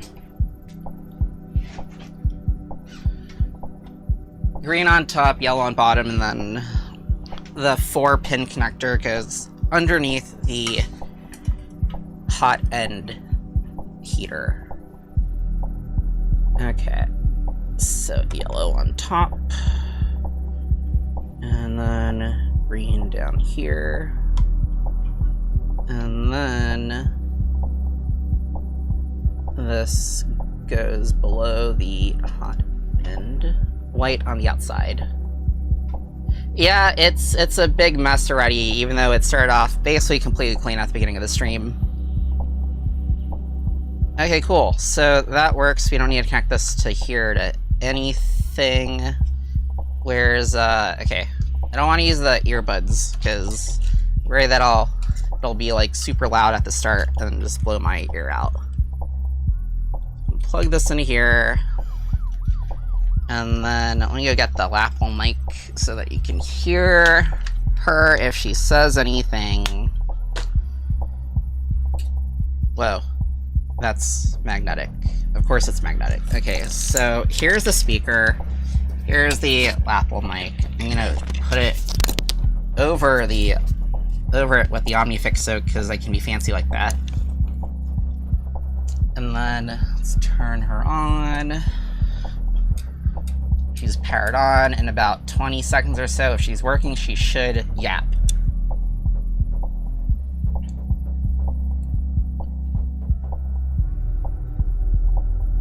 Is she gonna yap? Please yap.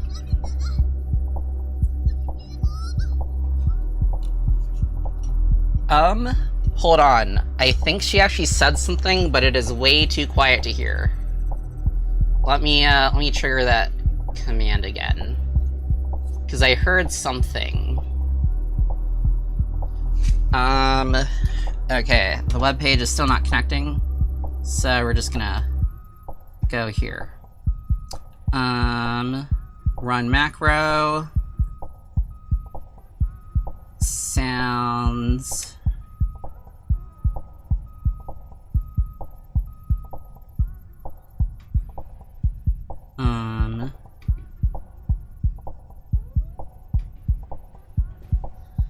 Shit, I don't hear anything right now.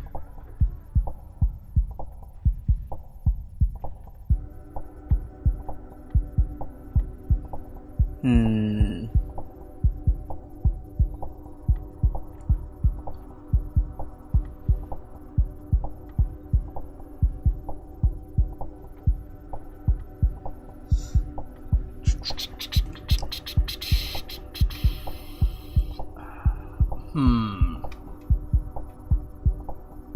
Sounds.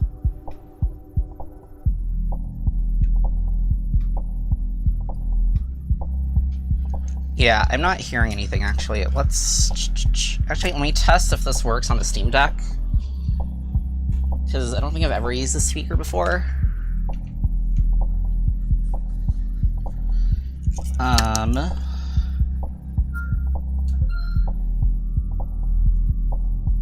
Okay, yeah, I'm hearing Balatro sounds, or not Balatro, I'm hearing Steam Deck sounds. If you hear the Balatro opening, then it should be...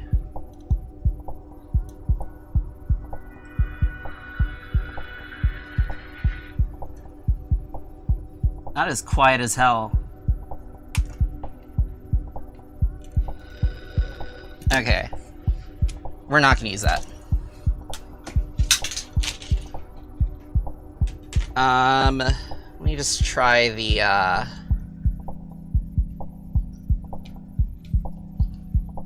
normal earbuds then. Okay. I'm not sure if we're gonna be able to hear it if I put it against the microphone, but you might.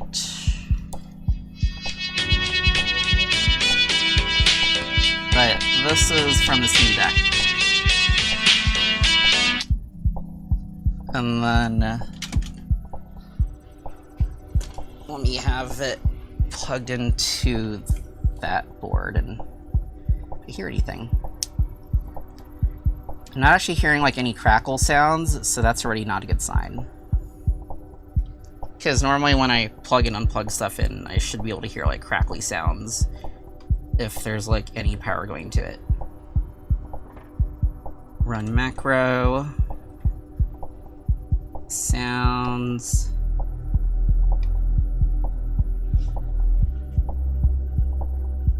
Yeah, I'm not hearing anything.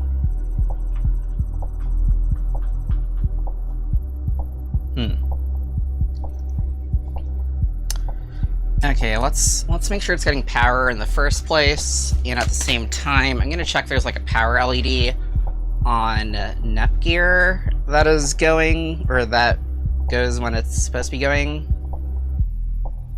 But I need to figure out how to extend her power because I can't actually see that right now unless I take her out of the enclosure, but that's kind of really annoying. Oh wait, what if, is that long enough? I don't think that's long enough, never mind.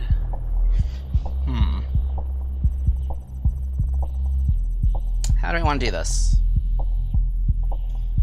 Okay, I think I'm just gonna have to take her out of the enclosure. No, I don't want to do that.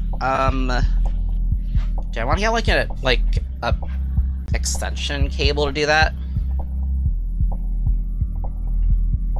Or maybe I could just check the data sheets. Why is this not working? Okay, I think the first... Actually, let me just make sure we're getting power to it anyway in the first place. Okay.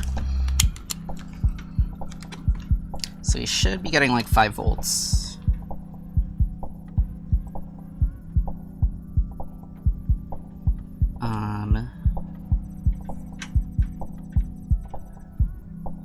That was close, I almost shorted it. Yeah, we're getting 5 volts. So why aren't you working? Let's see, there's at least only like 6 wires going into here. So if the board itself is dead, I'm pretty sure I have spares. So that should be easy to fix.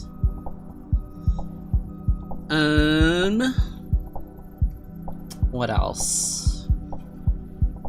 Those are plugged in all the way. And I have no reason to suspect that. Well, I know. It's probably a good idea to check that anyway. Let's just check the continuity of these wires. Okay. Unplug you.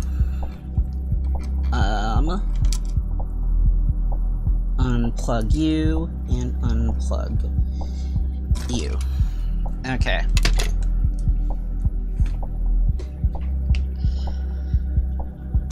Continuity check.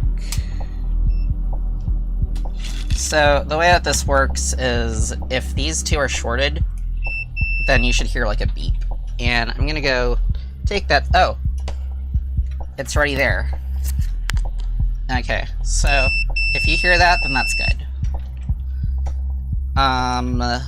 Yeah, let me get these untangled. Oh my god, my workbench is so messy. And I should probably unplug that thing before I get burned by it.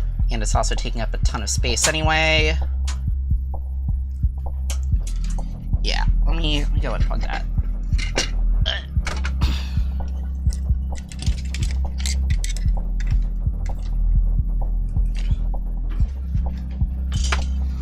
And then I want to show off my water drinking technology. Because I can drink water. And that's fun. Where is water bottle? Water bottle is here. Yeah, you can see that water bottle. Yeah, that's the correct hand. So, I'm gonna drink water.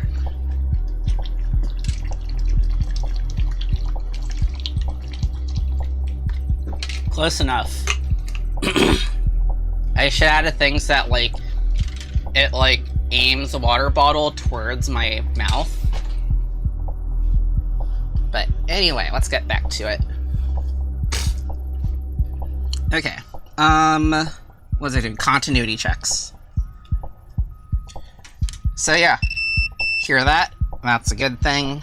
It means that it's... Where's the speaker on this anyway? Oh, okay. I don't feel like messing with it right now. But bless me. So I'm just gonna make sure that all of those are actually connected. So yellow, not yellow, white, that's working. Black, which is ground, that's working. Okay, red, which I think is going on this one. Red's working. Orange is working. Yellow is working.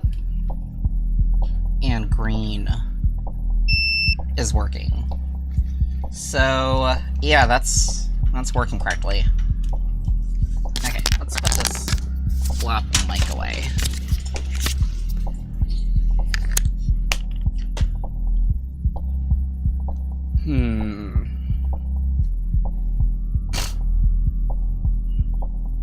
Kind of wondering what's the fastest. It's like if I just straight up replace all of that.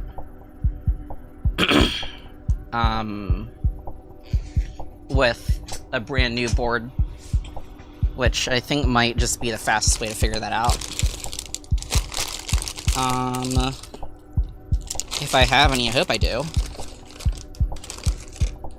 So I'm digging through my crap again to try to find an extra board. I have like so many random microcontrollers and stuff in here. What is that? Oh, those are boost converters. I forgot I had those.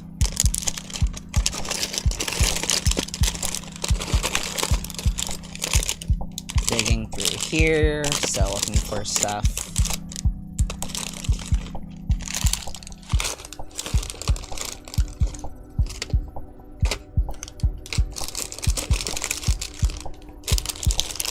Hopefully you can hear that at least.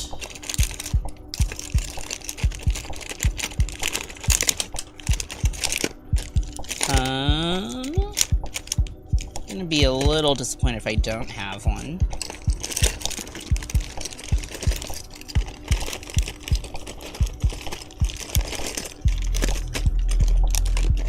Still looking.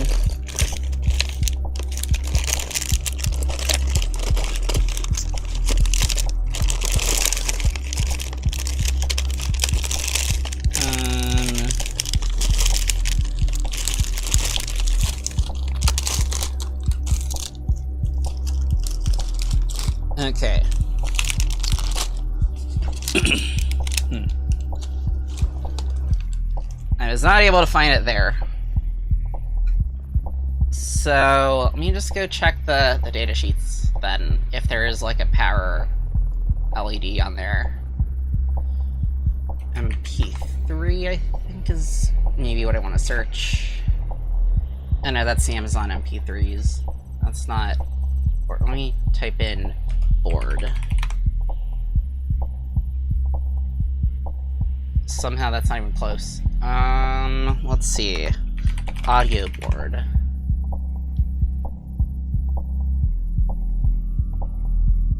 Can I filter out things that are not, heck, it looks like I have only two. Voice playback. Have I ordered this twice or just once? Playback module.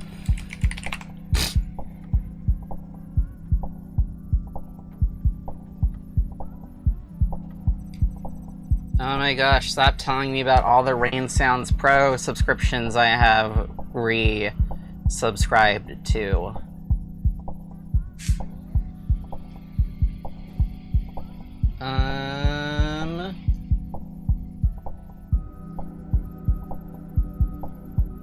How many times? Okay, I've purchased this twice, so that means I have 4 of them laying around somewhere.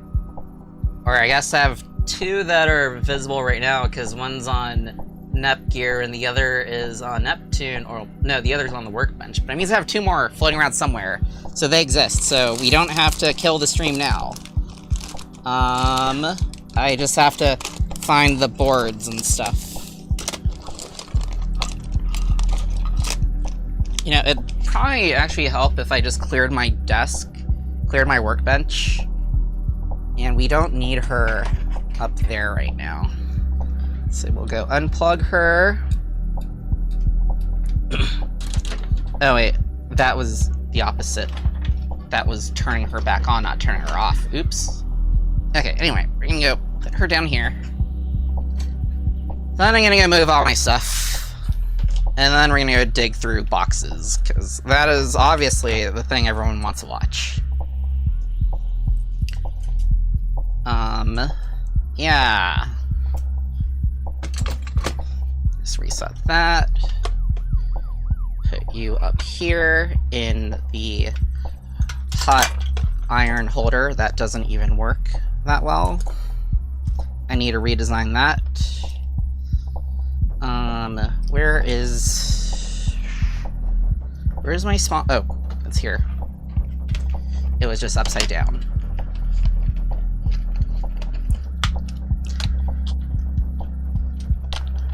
Wow, this thing's getting really worn out. I haven't really noticed it till now, but we are losing rubber grip here. I can probably just, like, put some big heat shrink wrap on there or something.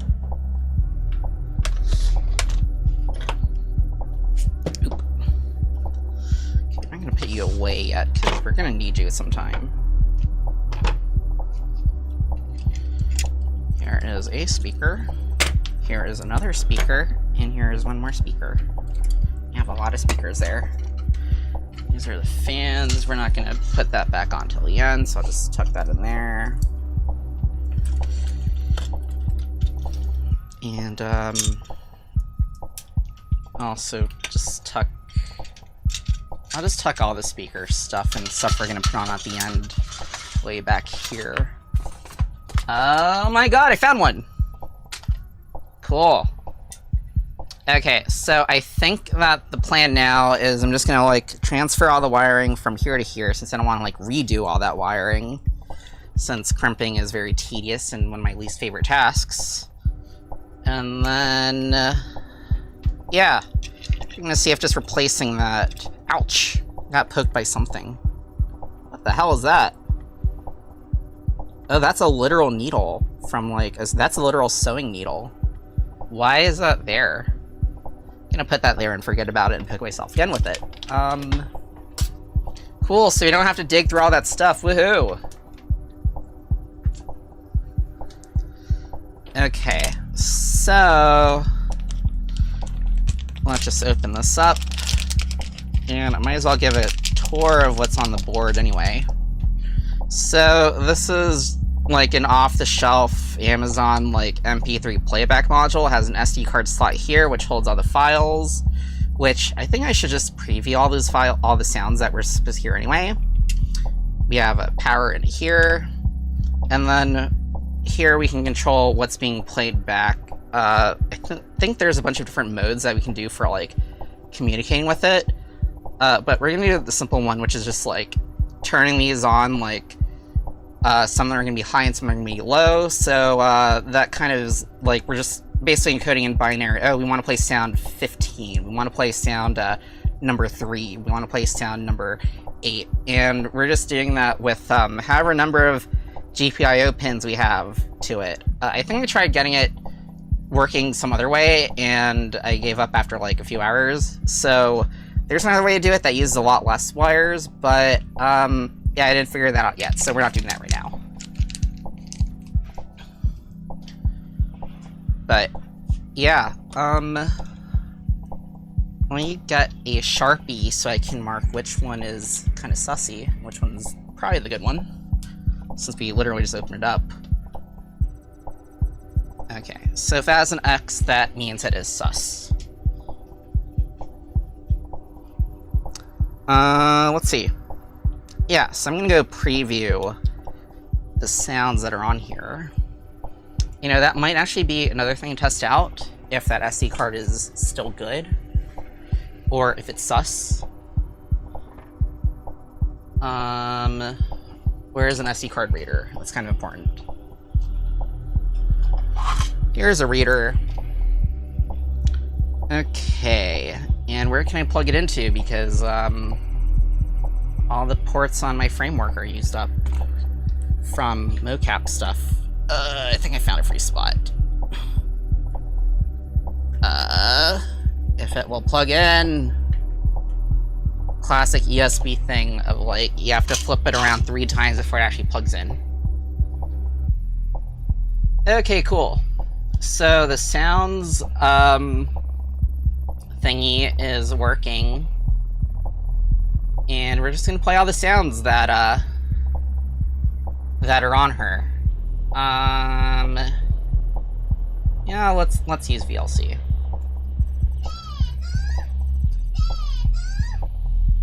Okay.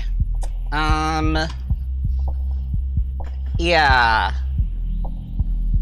Let's see, turn on this. Can you hear this? You can. So yeah, these are the sounds she's supposed to be able to say.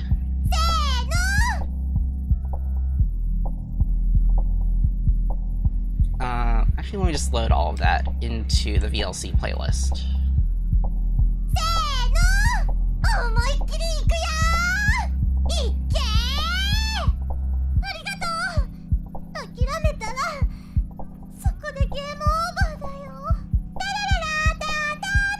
She does that when she's done.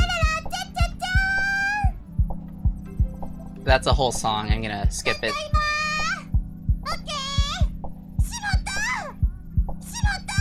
That's the error sound. So yeah, that's what we're supposed to be able to hear. So yeah, what I'm gonna do is, I'm just gonna transfer the wires from the, old one to the new one, which, did I already, oh my god, I put it away already? Which, trying to pull out the desoldering gun again. And we're just gonna move those wires, because they're still good.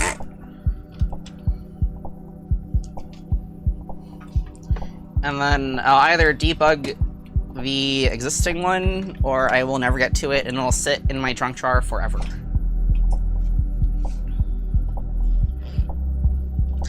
At least the nice thing about this is that it actually, I want to go empty it out. Let me go empty it out first. Don't think I've ever emptied it out before. Is there like a upside down and right side up for this?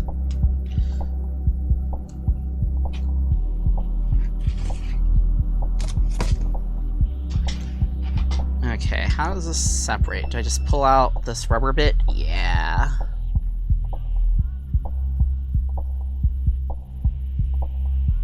You know, I think that's actually why it's not pulling so well, is because it looks kind of clogged. But yeah. Okay, let me go take out whatever's in here, because that looks kind of nasty.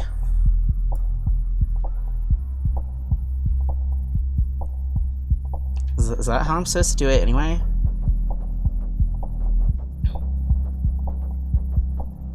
I have never cleaned this out before, so I don't know. What if I use a drill? I'm gonna use my drill. Gonna do it at low speed, so if I ruin it, at least I ruin it slowly.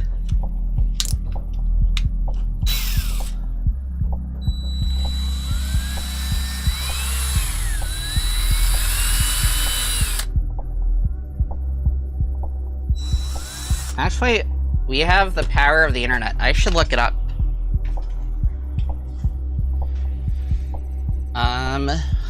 How to empty Paco desoldering gun.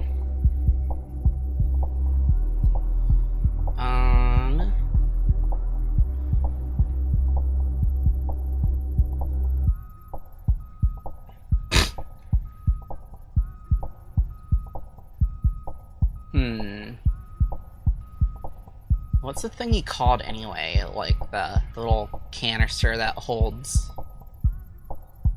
the stuff inside of it. How to maintain your gun. The video is not available. That's helpful.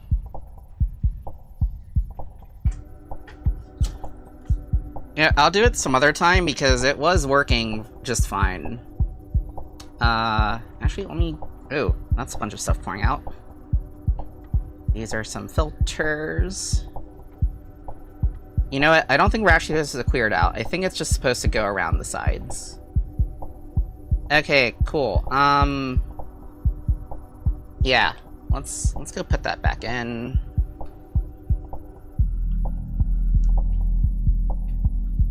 And then let's go plug this back in. Is there like a right side up or an upside down?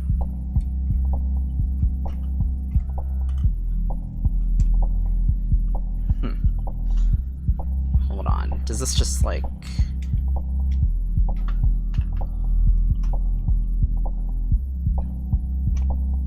Am I missing something? I might be. Does it like snap into place? Oh, okay, you're supposed to push that button. Okay, there we go. Looks like we're working. Does it matter how this is rotated? I don't think it does. Alright, let's turn you back on. At the same time, let's vacuum this a bit.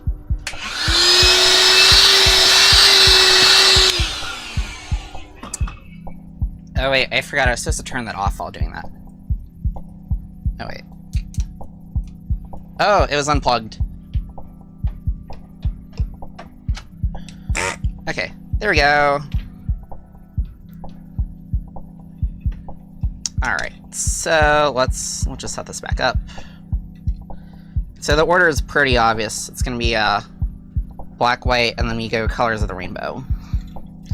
That's how I like to set up color schemes if I can help it, because it's a pretty easy order to remember.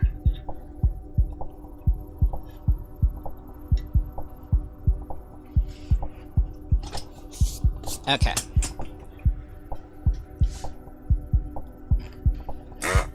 Whoa, that was cool.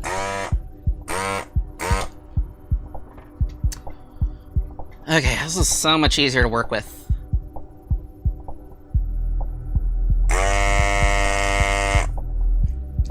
Actually, let me try pulling it out while it's going.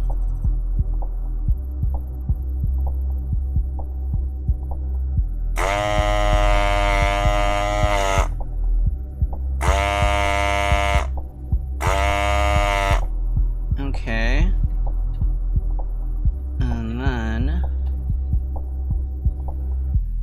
Oh yeah, that was super easy. Red. Orange. yellow. And green. Alright. Cool.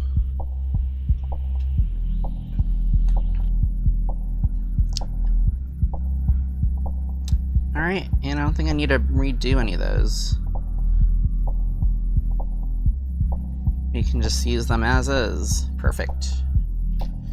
Alright, so theoretically once you hook up this one, assuming that this board is dead and it's not something else happening. You know, we never tested actually for getting correct signals out of the board, so if this doesn't work, then we'll diagnose that next. But yeah, let's reconnect the power and whatever. What's the easiest way? I think going in sideways is probably the easiest way to do this. And I might just strip a little bit more of the insulation off. Let's just make it a little easier. Okay, let's see. What's the first one? First one is actually ground. Wait, maybe that's what I was doing wrong. Did I actually put it in backwards? No, I did put it in correctly, I think, the first time. Okay. Yeah. Let's have this here. And then let's have... I hate taking it on and off so much. So I'll just use the other one as reference. Let's put this one down here.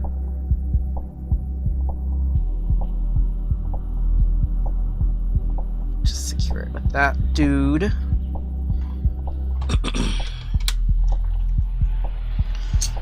Okay. Turn you back on. And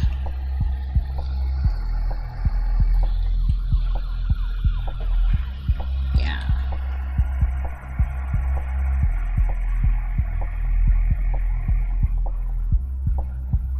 Okay, that is soldered. All right, white.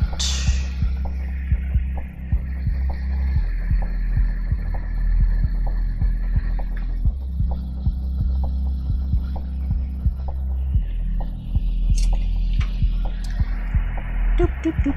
Okay, that's going on there. Okay. And then red.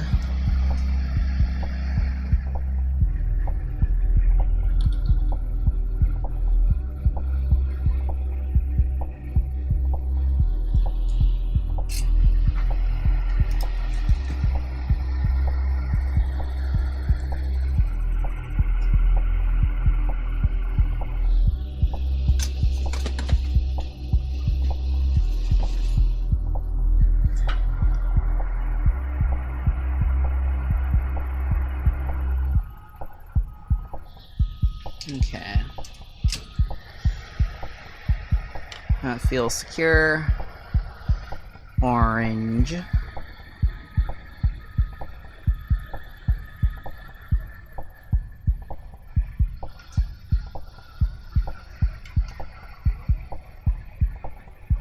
This is like really hard to do when I can't look close up.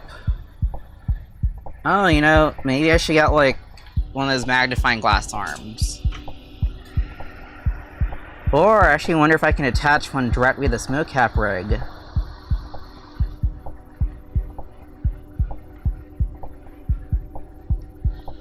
Okay, I think that's good. Yeah, that feels good. Alright, yellow.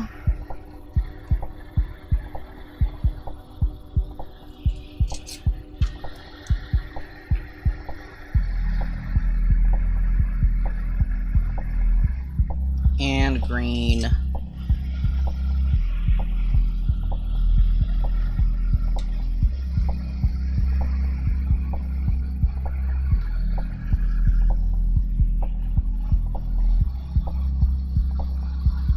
Okay.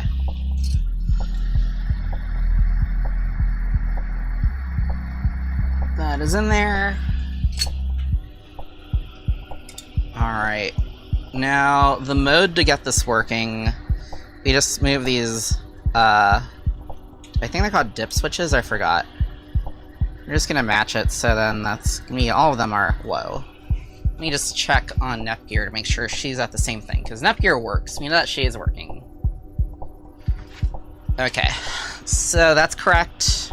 I guess we're just gonna keep moving this desoldering gun in and out of the way because it's so bulky and the cable is bulky and it's hot and scary.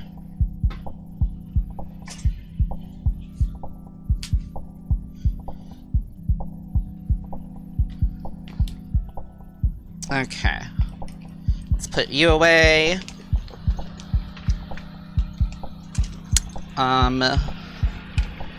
Let's bring back Neptune onto the table.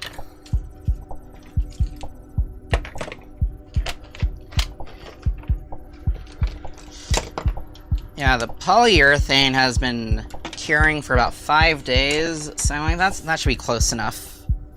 Because I think that water-based poly takes like a week to finish curing, but right now it's about like 90% or so. So that's good enough. We'll just work with that. Let's see. Oop. Keep bumping into stuff. So, let's plug you back in. Hopefully, it'll work. Oh, wait. We need that SD card. SD card. There.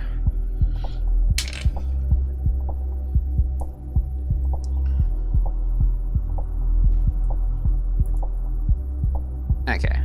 That's in there. And then you go there. Now that's right side up. Oh wait, that's the wrong one. There.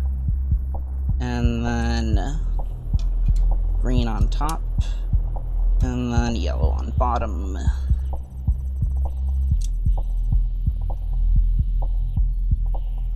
And then where are those silly earbuds? Here.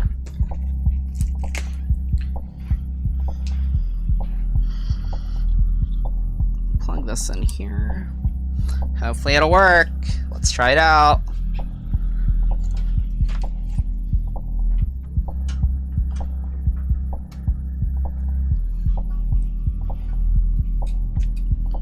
All right.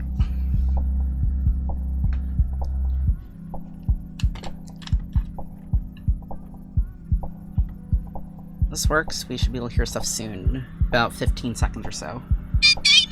It works! She talks. Now we just need the speakers working. Were y'all able to hear that?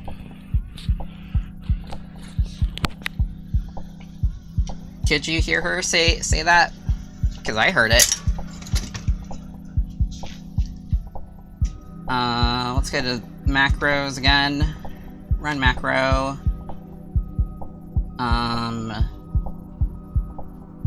Sounds. Let's put this right up against the speaker again. Or I guess against the earbud. Let's, try.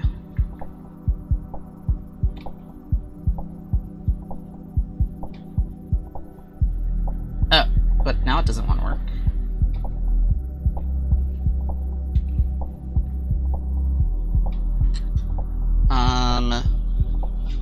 Are those macros even working correctly?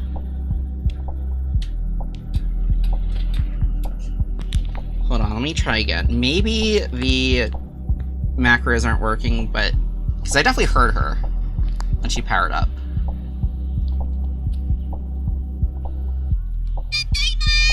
Yeah, you should have heard that. Okay, well, that works. Now I guess we just need to figure out why the hell the speakers started smoking and where my other speakers are. Okay, let's be back at the thingy to charge. And let me go find more speakers. I wonder if that actually has a built-in amplifier and we can just directly connect one of those speakers, actually. Let's try that, maybe. That could work. Actually, I'm gonna plug this in, and we'll just see if she's even audible at all. Here. Okay, Lapple Mike, where are you? Okay, good to know that you can hear her. Turn off. Turn on.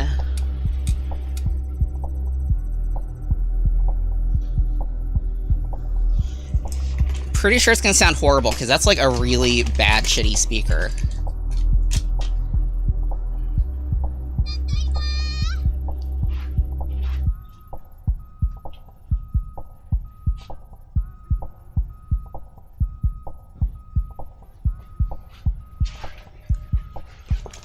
Oh, I think I found it. That's right. Okay, so this is like a $10 speaker system from like, I hesitate to even call it a system, but like, yeah, these are just like super duper duper cheapy speakers. And I like them because they're small and self-contained, and unlike today's modern Bluetooth speakers, which are great, but like they're too smart and like have all these modes and stuff, and I'm like, I just want something that just literally plugs in to like normal 3.5 millimeter jacks so that like I can do stuff with it.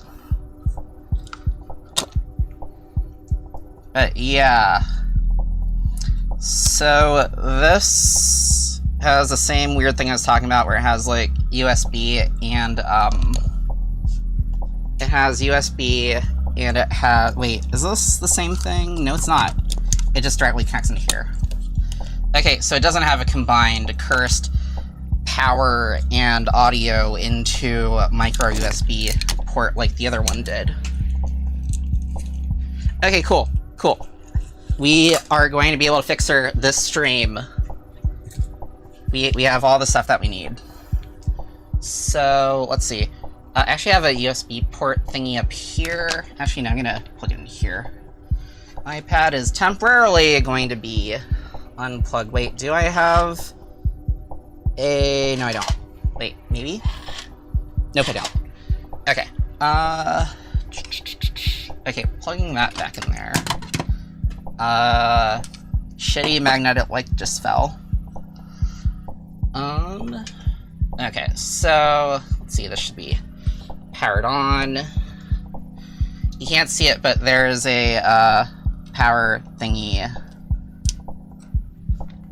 And then... I don't know which way is all the way... I don't know which way is, actually on. Oh, wait, we can actually test this out. Let me get the Steam Deck out.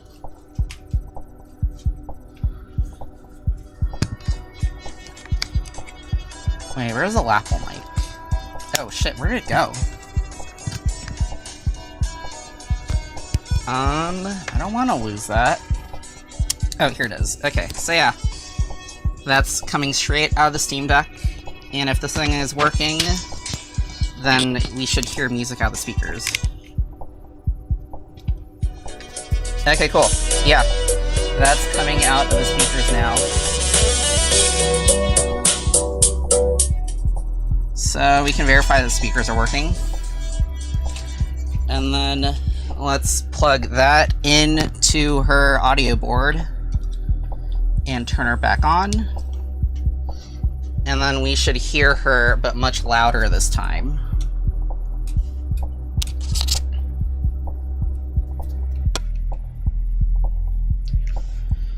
And then after that, I think all we have to do is just put everything, mount everything back on, and maybe resolder the power thingy so that you can get it directly out of the SKR board.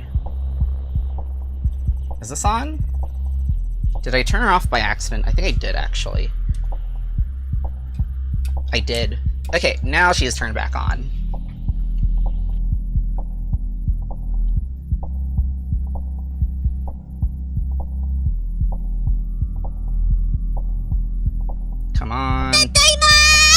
we go.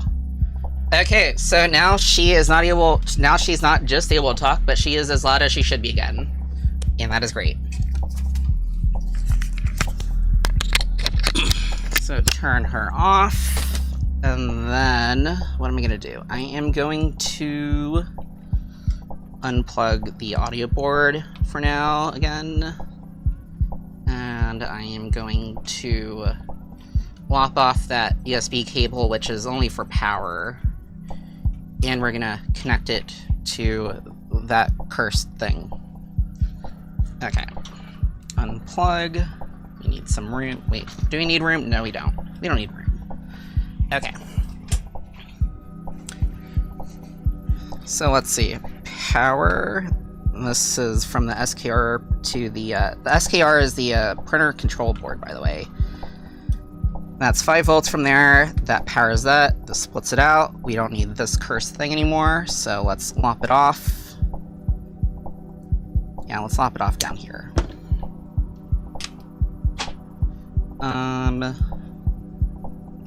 Okay.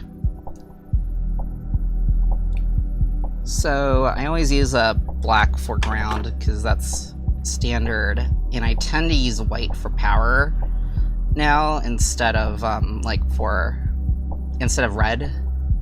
Just since, like, I don't know, I think it kind of makes sense that, like, you have like the absolute lightest and the absolute darkest colors being like your power things. And it is white sometimes, just not as often as it is red. Okay, so here's the USB port. And I'm gonna lop that off.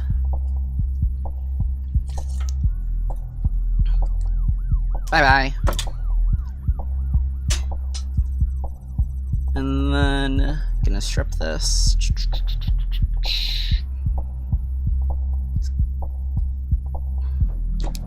Cool, that came out with like no damage. Okay, what's this? Yeah. Just gonna strip that off. I think I'm pulling off the very ends of them, maybe? I don't know. Maybe they were like kind of stretched and the tension was finally released, so it receded back in like 1 millimeter, maybe? Something like that could be a thing. Okay. Twisting, twisting, twisting, twisting, twisting. Twisting. Twisting. I think I just untwisted it, actually.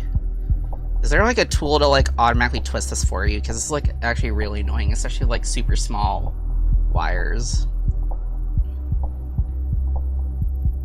Okay. Twist, twist, twist, twist, twist. Ah, shit. I forgot to get the heat shrink. I always forget that step. Okay. Where did my flush cutters go? Flush cutters. There.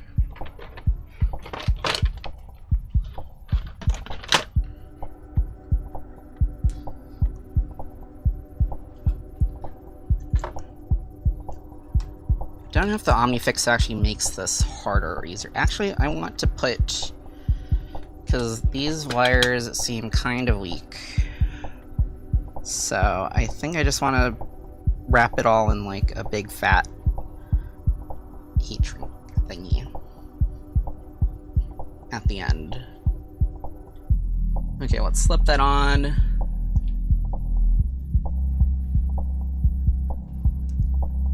And then let's twist the shit again. Wait, I almost forgot to put that on.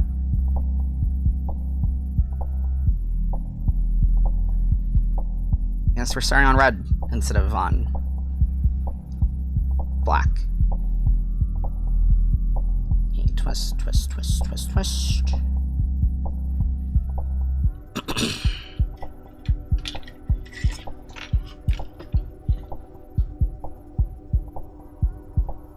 And then the clip will also keep the heat shrink away.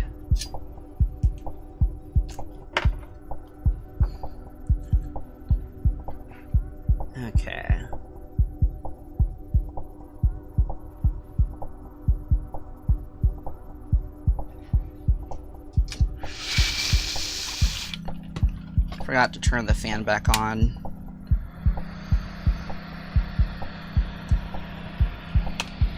Fan is back on. Let's see, is that actually blocking the view? Should I do it a bit further?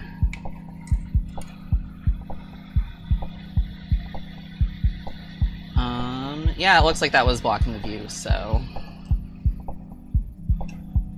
I actually have my iPad up here, so I can monitor the stream and chat while I'm doing this from the workbench. Wait, did I... Fuck. I always forget the heat shrink.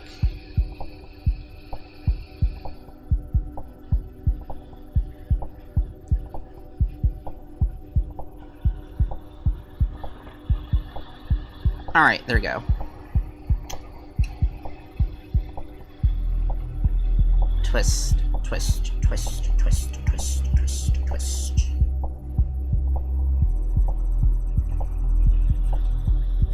And clip. And solder.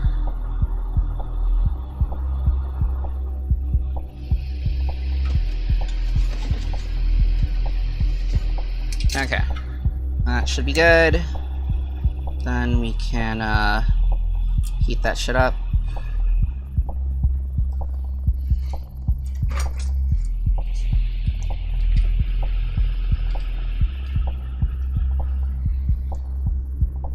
All right.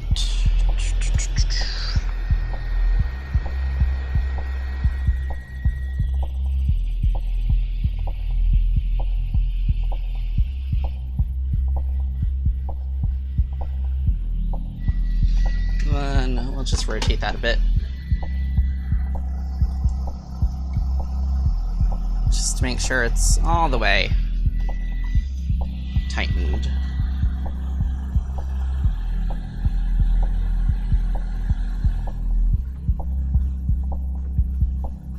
Okay.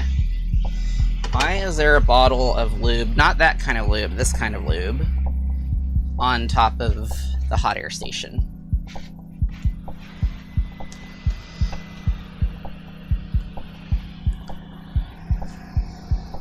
And then slip this on. Yeah, those wires just feel kind of fragile, so I don't want them, like, taking all of the, weight, or I guess all of the stress.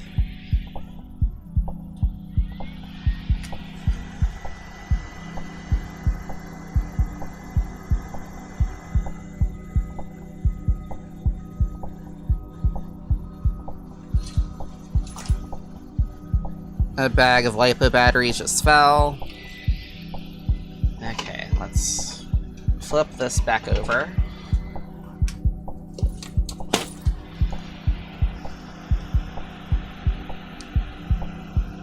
And then get this side.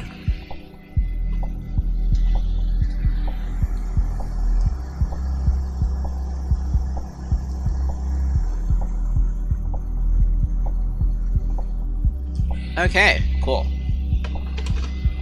Alright. Now let's just test this out. Make sure that we still get sound out of here after changing the power source from just normal USB to directly out of the SKR board. Plug that back in. Plug this one more thing back in.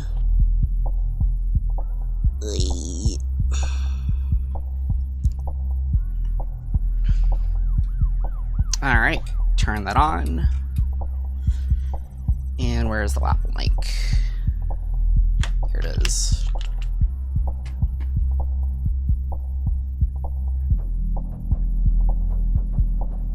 Come on.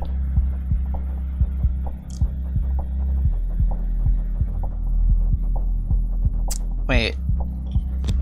It's not gonna work because it's unplugged. Okay, let's plug that in again.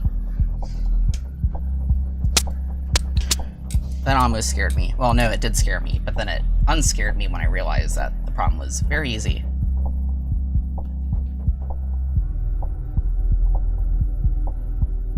Okay. There we go. Awesome. Okay, so now what do we have to do?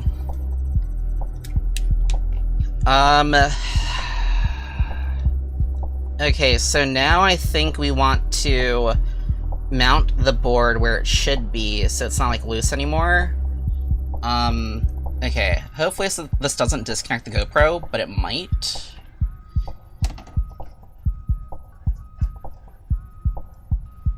Let's see, this thing actually wants to operate upside down right now. Yeah.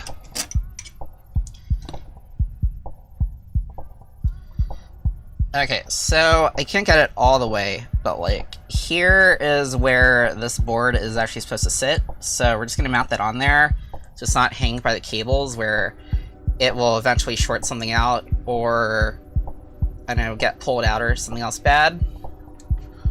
And then we're gonna take the speakers out of the case that they came in, and then put them on those 3D printed things from ages ago. And then we should be able to have her talking in a self-contained unit again. Okay. Microphone back in. Turn her off so I don't short things out, because that is the enemy of things. And no, she was off. Now she's off. And unplug.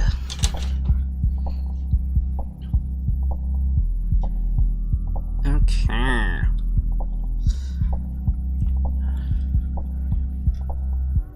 Yeah, that's pretty easy. Just have to make sure that, is this the correct one? This is number 4 plastite.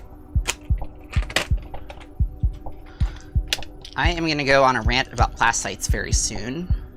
Well, not so much about plastites, but about, the way that the 3D printing community just screws normal machine screws directly into plastic. And then I'll show one of the solutions for it, which the 3D printing community has ignored for so long. And I don't know why. My only guess is because of the weird, like, kind of 3D printing microcosm, or like, there's lots of hobbyist 3D printers that the only thing they know is 3D printing, and like, techniques learned from the 3D printing world. And it's like when someone 3D prints, like, I don't know, a gigantic plastic board, and it's like, you could have just gone to like Home Depot or something and bought like a slab of wood that's gonna be way stronger and way cheaper, I guess, probably cheaper, and take a lot less time to prepare. But I guess if the only tool you have is a hammer, then everything's a nail kind of thing going on. But yeah. Okay, so where are we at right now? So we have these speakers, and they work, and the control board works now. And so the speakers now need to actually be mounted onto the printer. And I believe this is the exact same, yeah, this is the exact same kit that Neptunia is running. So I really hope that these, yeah, it looks like you can unscrew these to get them apart. That's better than what I was hoping I wouldn't have to do, which is literally crack them open with a hammer or something, because everything's glued in since like it's disposable-ish. First I need to find a way to actually unscrew that, because that is really deep, so my normal screwdrivers are not gonna reach into there. Okay, where are my drivers? Ah, shit, they're all the way in the back. You're gonna have to tiptoe to reach those. Ah. There.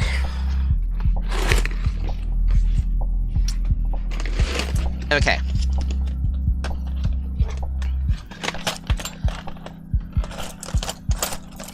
This is stinky. Let's see if a bigger one will work. That feels good.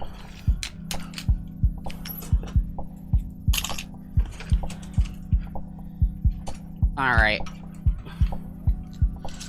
Just gonna unscrew these open.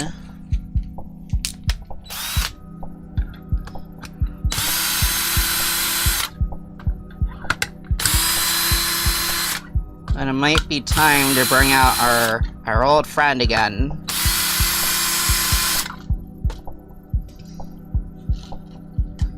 Okay, cool.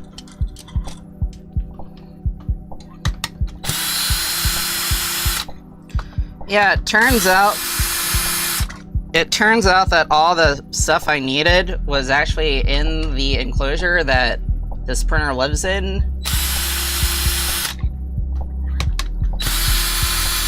So that's really convenient. Alright. So we don't need these shitty plastic enclosure things anymore. So, but to get them out, we need to desolder the wires to it. So we got our... oh wait, are these even... they're not even soldered, I don't think. You might just snip them.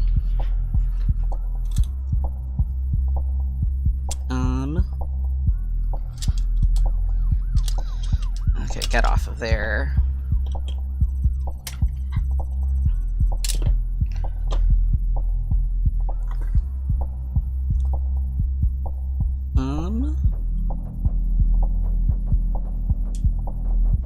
Okay, no, it is. No, it's not. Or I guess it's not siren the way I expected it to be. So... or maybe it is. It doesn't matter. Just gonna step them off.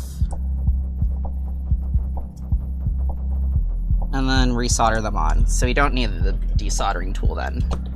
Which is good, because I hate waiting for that thing to heat up.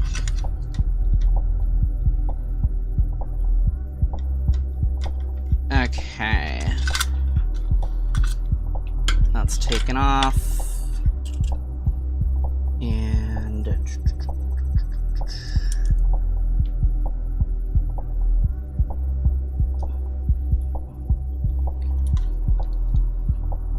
is that the same needle that got me earlier? It might be. Just want to take off the hot glue from there, because it's gonna melt when I solder and burn and whatever, and that's not poggers, I guess. Actually, do I want to solder that right now? I'm not gonna solder it, because I think that at least one of these is, like, something that's really annoying to connect, if it's not soldered yet.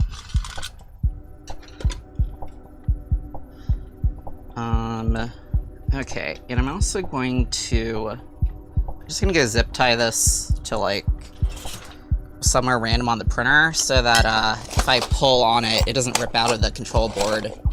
It just rips... it just tugs on the printer frame itself. Where are my zip ties? Here are my zip ties. I'm gonna need a lot of them.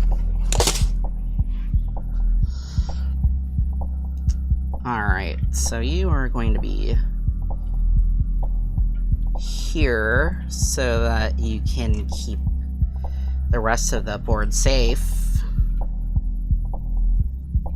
A bit of slack. Alright. Yeah, cool. And how do I want to route the wiring for this? I guess that should also be connected to here. And I have to use another zip tie then. Do I?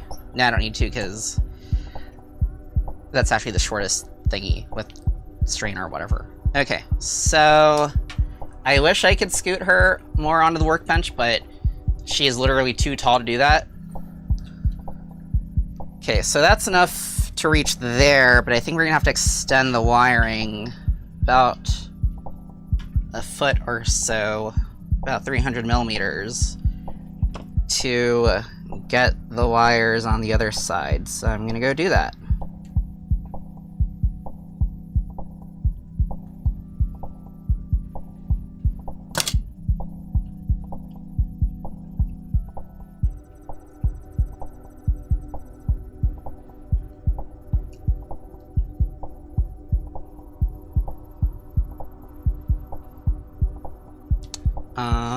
Where are my...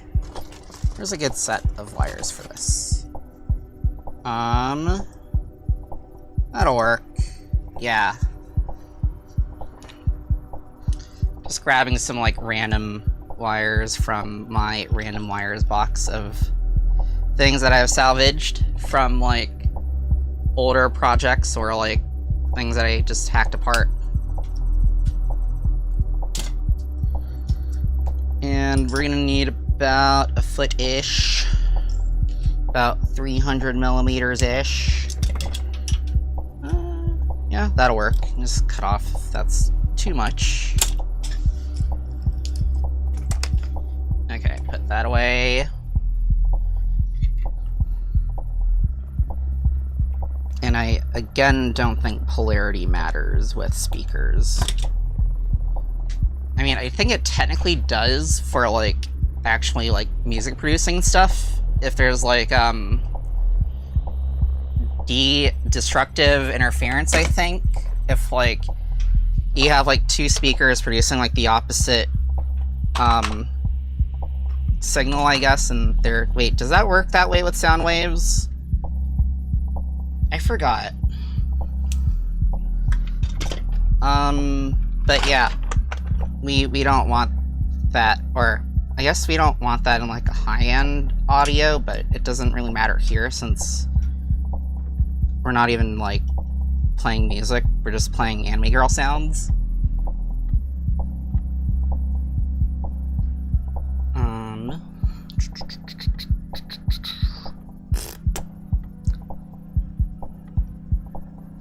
Okay. So now let's solder these. I have to get it relatively smooth so that we can actually snake it through the aluminum extrusion's empty channel, which I like to hide wires in.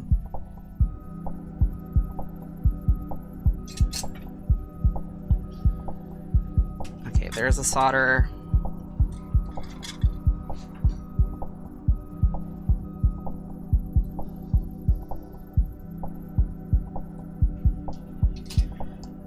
Just doing the, I forgot to turn the fan on, so I'm gonna manually blow the smoke away.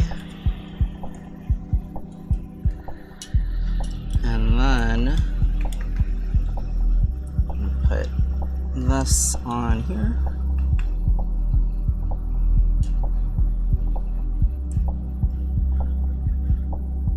So something that's really convenient is that like these cheap speakers just like use kind of the same standards, I guess, for like sizes.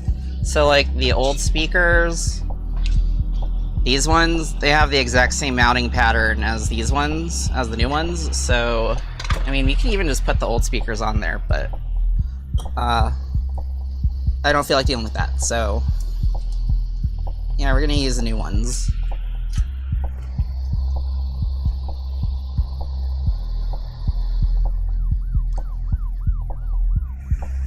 Okay, that should be good. And then let's just heat shrink wrap that.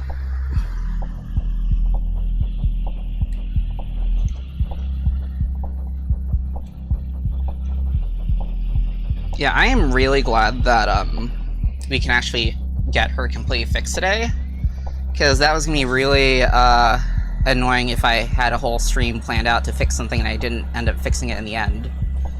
But it could always mess up sometime near the end, so that's always a possibility. But so far we're looking pretty good.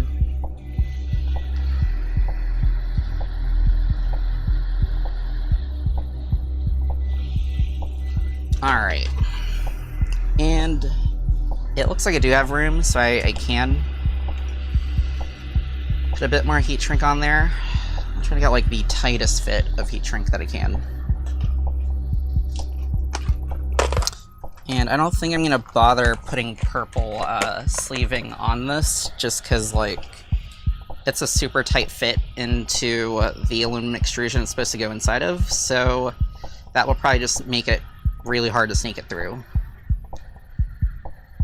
Oh my gosh, that was barely long enough. Cool.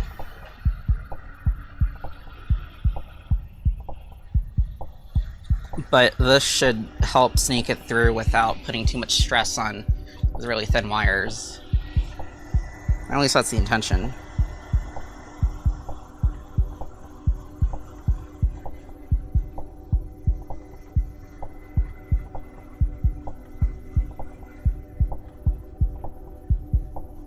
Is that actually a bump, or is that just like...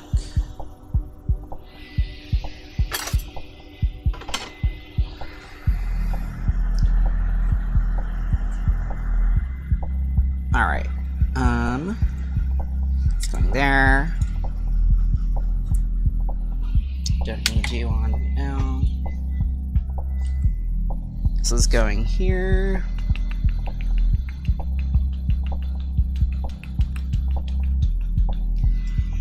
And by this, I mean the heat is going here on the heat shrink. Alright. That's still a little warm.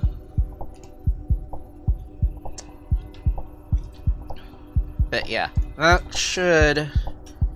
is long enough. Perfect. Oh, I don't know if it's perfect, but it works. So that's good. And then this volume thing, I think I'm just gonna do the same lazy ass thing I did with Neptunia and just let that hang out. But yeah. We'll just say it's gonna be around there-ish. And then let's snake this through. Hopefully this is easier to do than I'm worried that it might not be.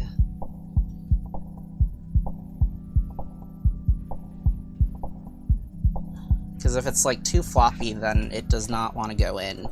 And if it's but if it's too thick, then it also won't go in. But if it's just right, then it just slips in really comfortably without folding over inside itself. But I think now it's folding over inside of itself because pushing it all the way in, but it's not getting what I want. Yeah, that should have come out the other side by now. So I'm gonna do a trick that I like to do, which is take a bit of filament and run it through, and then just like tape it to the end and then pull it through. If I don't have filament that cracks because it's been sitting out because it's dry.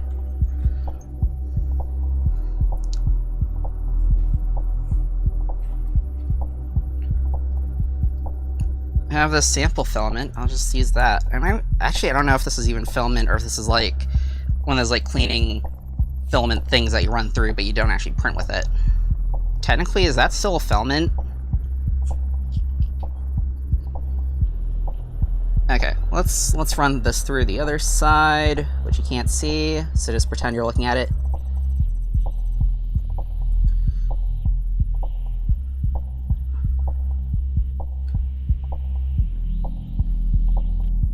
Alright, cool. So that's poking out there, and then we can tape this on really tightly. Electrical tape lets me tape things tightly, so let's try that.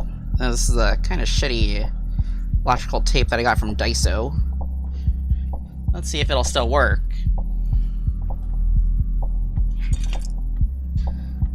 But one thing that's kind of tricky is that it can't be wound together too tight, or else you have that thickness problem that I was talking about. But also because I think this is probably like a slippery nylon filament, there's also a chance that it's not going to attach strong enough, it's just going to pull off in the middle. So we'll see what happens when we do that. But that I hope is good. And then we'll pull it through. Okay, that's going well. Let's get the rest of that through there. Perfect. Cool. That worked. Okay, now just undoing the tape, which you can't see, so just pretend that I am undoing tape on the other side of this thing. Where do I start with it? It's here. I think it's here.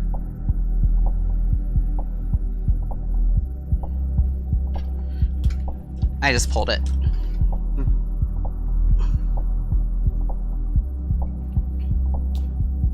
Okay, cool. So we have the speaker's wire on the other side pulled through properly. That's good. And then, you know, we don't actually need to access that area anymore, so I'm gonna go reattach the fans. And also probably route the wires a little bit better. No, actually, that's a pretty good spot for it. No, actually, I want to do it again. Okay, so let's see. That's there. Actually, would have been better if I... Shit, I have to redo it, I think. It's the easiest way to do this. Nah, I'll just have to pull it through again. Oh well. Okay, so this is actually gonna go under all that stuff. And then... Where's that tape?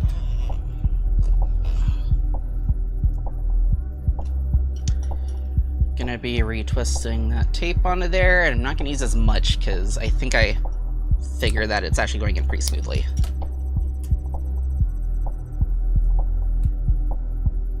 Alright, let's just spiral that a bit.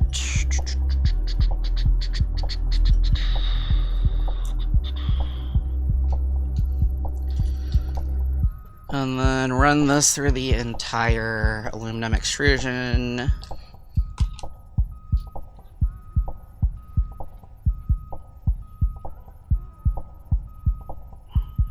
And then pull it through. Wait, I should have done it from the other side, oh well. It's like an extra 30 seconds.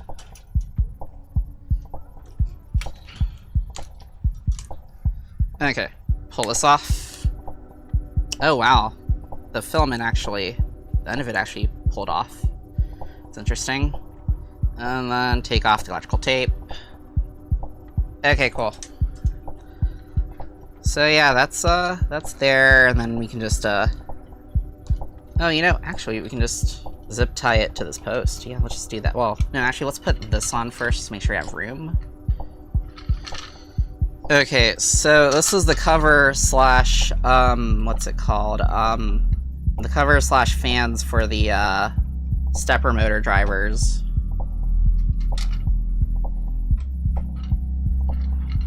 And it just, I'm gonna go tilt it so you can hopefully see it a bit more. I don't think you can though, oh wow.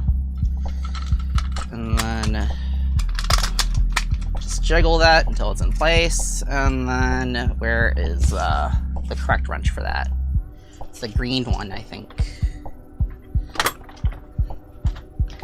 Green wrench, where are you?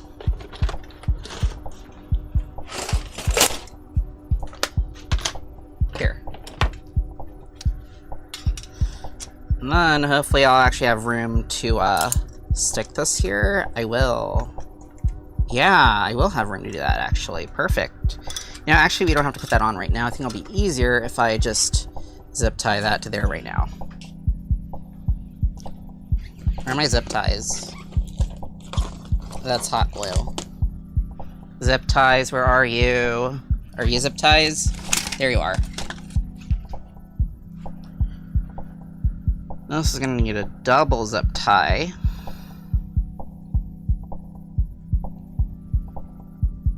Is that backwards? That's the backwards zip tie. Okay. There we go.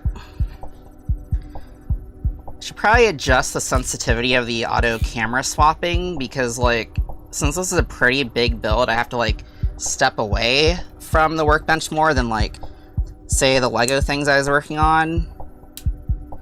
And that's making it a little awkward. And you know, I think I want to glue it a bit too, just in place. Yeah, let's just hot glue that in place. Okay, now I can put this on. You line up the T-nuts. There they go. Okay.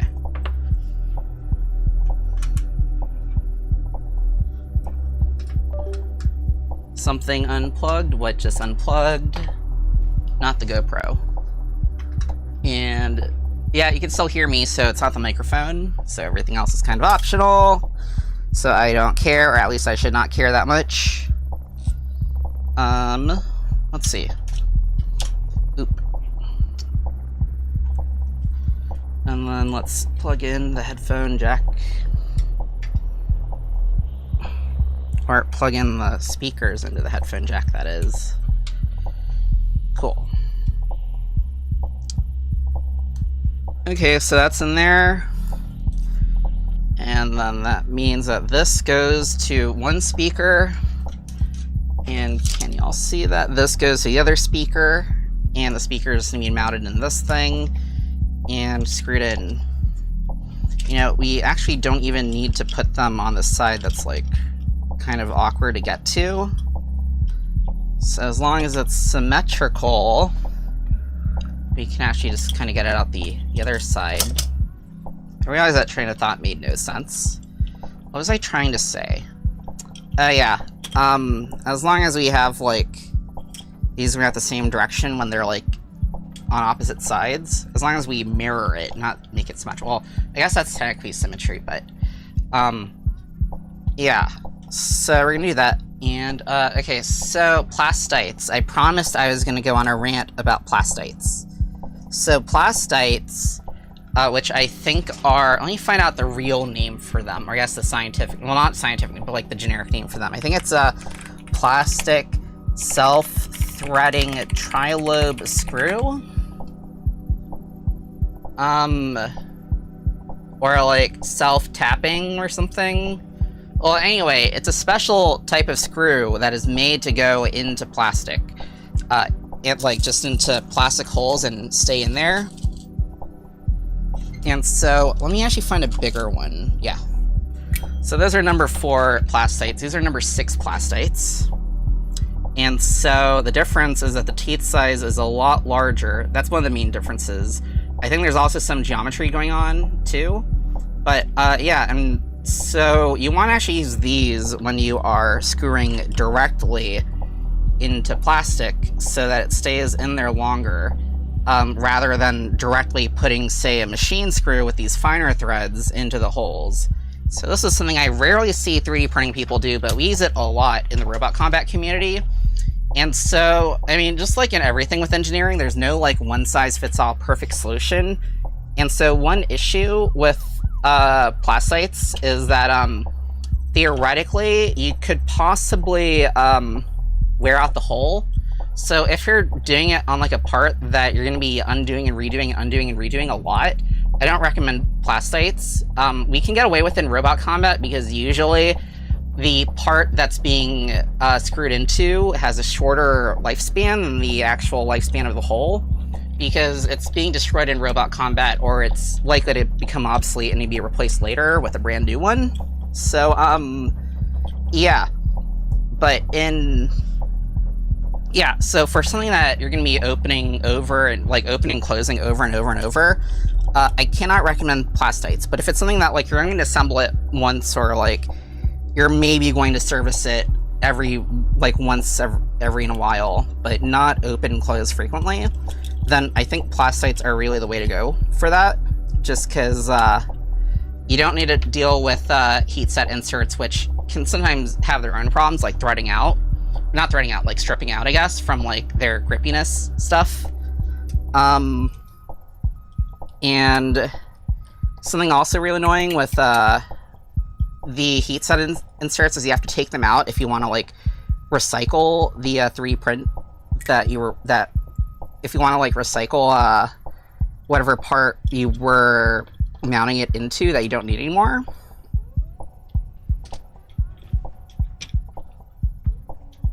But yeah, that's my short rant about plastites. Yeah, there's just lots of designs where people just directly screw like machine screws into plastic, and I'm like, that is not optimal. And like wood screws are better than like machine screws. Like, if you don't want to go out of your way to find plastites, because honestly you can't really find them at like Home Depot or something, then yeah, at least use like wood screws or something else with like really large teeth.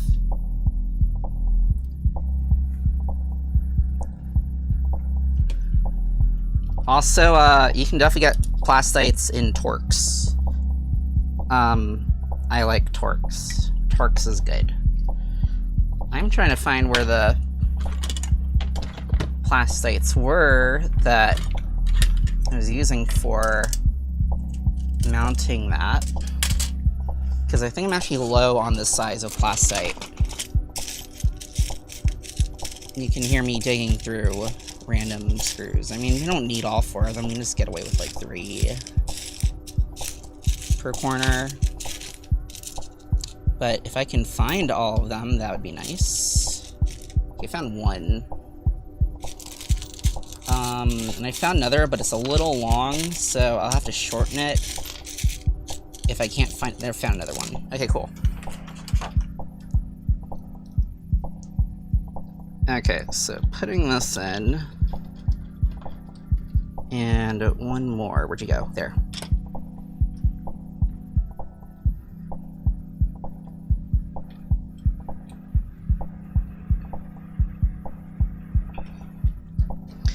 And then I think that lets us just solder this. Okay, so this one should go on the left side. This one should go on, or I guess I'm looking at it backwards. Well, I guess that's her left. Well, no, because she's, yeah, that is her left.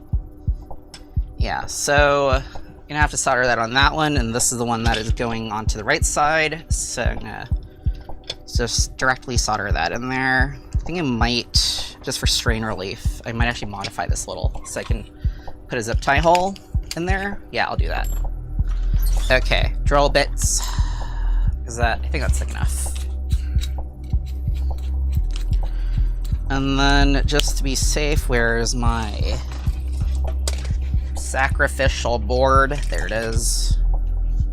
Okay.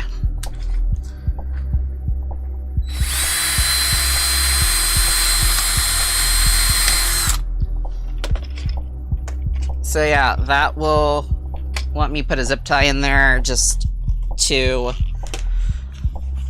prevent stress from being on the soldered connections themselves. Let me just confirm that's a big enough hole. Yeah, that's just the right size. And then I'll do it on the other one before I forget too. Let's go fast.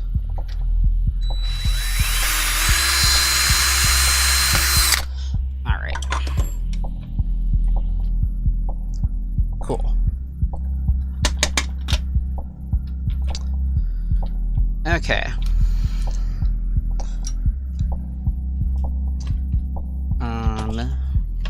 Don't need this board anymore. It's in the way. OmniFixo is here. We need to strip these.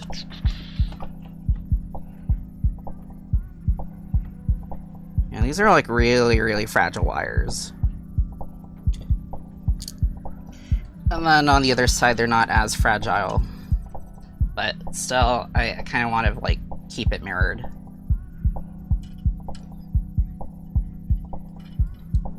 Yeah, that chopped off a bit more than I wanted to.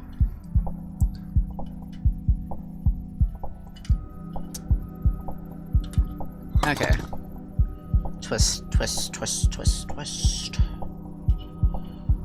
Twist, twist, twist, twist, twist. More twisty, twisty, twist. And more twisting. I'm gonna warm this back up if it's not warm, because I want to just slather the connections in hot glue, because that'll make it feel insulated and safer and stuff, I guess. Okay, let's tin these wires.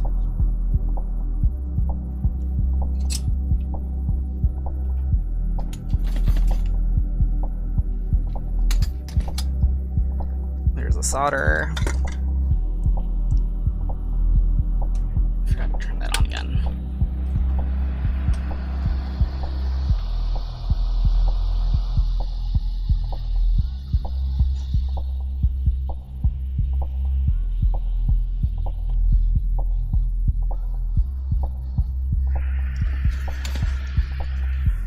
That solder is getting kind of nasty really fast. I don't know if it's like really oxidized or something.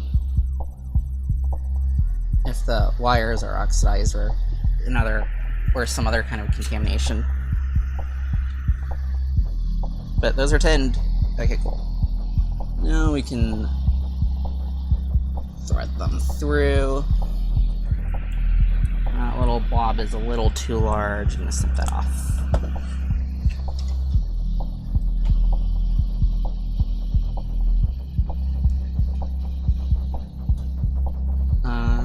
There are my tweezers. Okay.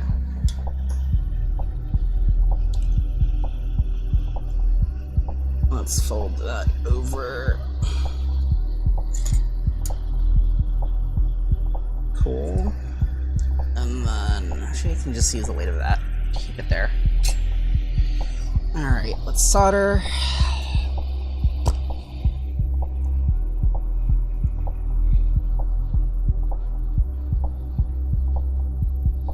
Cool. And then let's put some hot glue on that. Purple hot glue, purple hot glue. Cool. Then the second, oh wait, let's also put a little bit of stress relief on there.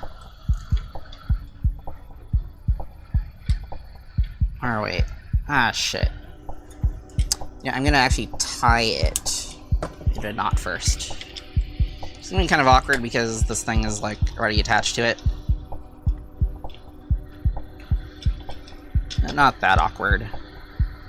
There we go.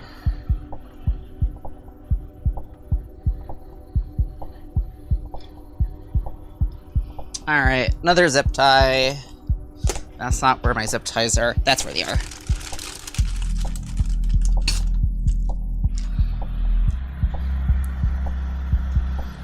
Oh yeah, I have some cool news to share. On Friday and Saturday night, I will be closing out Panda Fest, which is the largest Asian food festival in somewhere. Ah shit, I fucked that up again. The zip tie, not the announcement. But yeah, it's in Austin, Texas, and it's gonna be in what's it called? I think Republic Square. Let me look it up. Panda Fest Austin.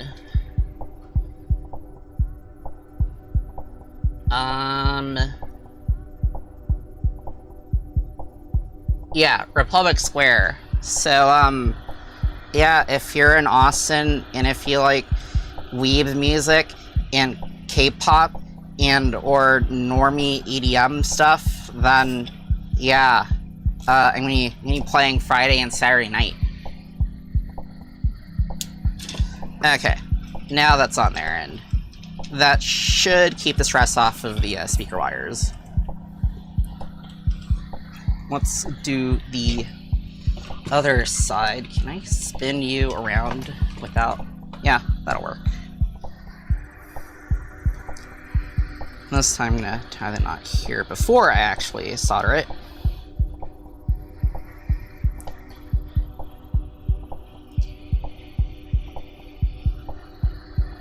And then let's tin those wires.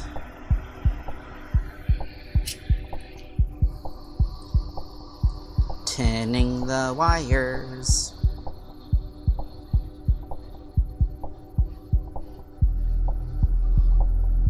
Okay, cool. And then let's just solder that on.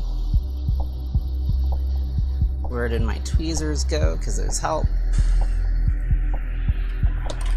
Tweezers, where are? There you are.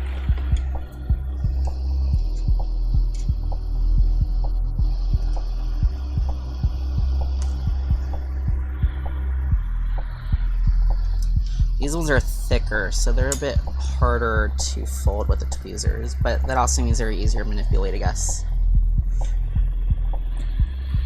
Alright, cool. And then we'll just hang it by there, I guess. Okay, soldering that on. Oh yay, we can smell some burnt ABS. Okay, and then the final step is to just get that zip tie on.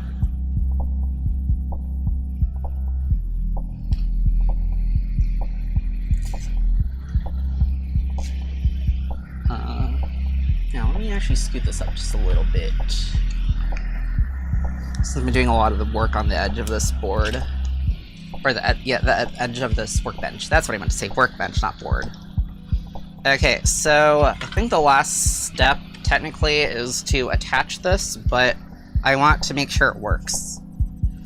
So, gonna find the elusive power cable, wherever you are.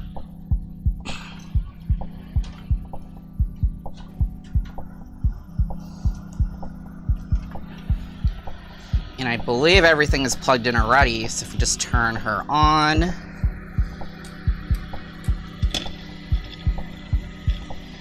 And then, where's my lapel link? There. You should be able to hear her very soon. Okay, you could hear her, but you could, like, barely hear her, but the good thing is this has volume control, so it's actually just more likely that the volume is just too low. Let's try again.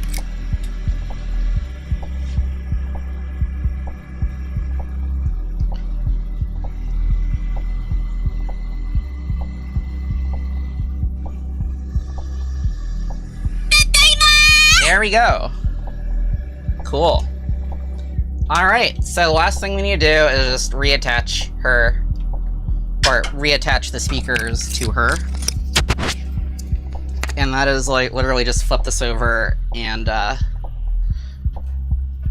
yeah, basically just flip this over and not pull out wires, because that would undo the work that we just did.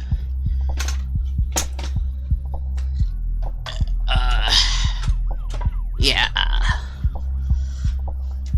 Yeah, I probably should have thought out if she even fits on the workbench before deciding to stream about this, but it is too late, and we have already committed, and we have already done the thing. But pretend you can see me actually working on this, which you can't, because the camera doesn't cover this area, but oh well. You will see it very soon.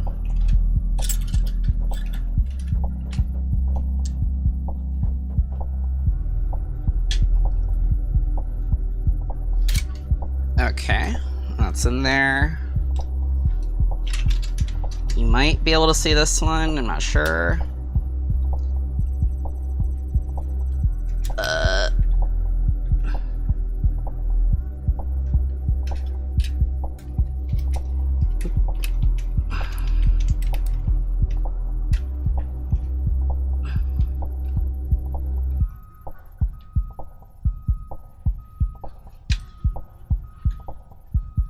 Okay.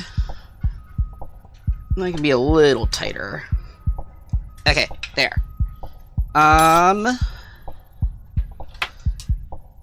Okay, let me just zip tie things so that we don't have like loose wires. I keep going to the hot glue box.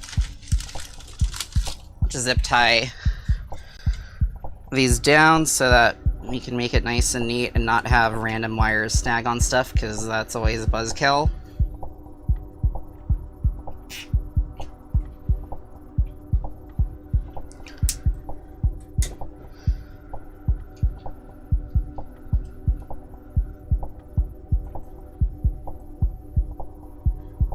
But we should have this working very, very, very soon.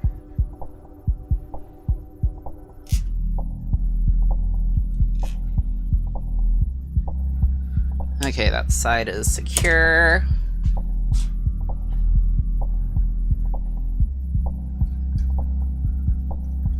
This side only needs one zip tie. Woohoo! Ah, I just lost that zip tie. It sprung off into the void.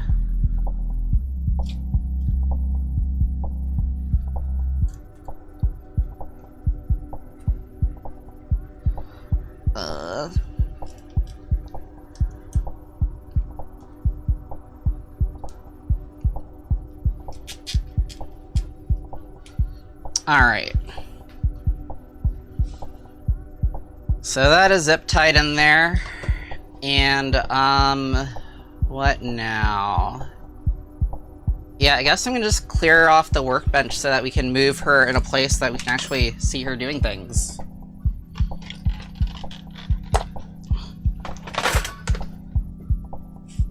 Okay, I'll put you here.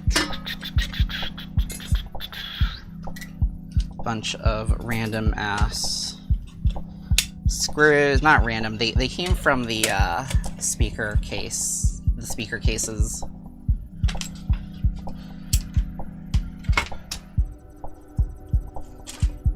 Hot glue sticks, purple.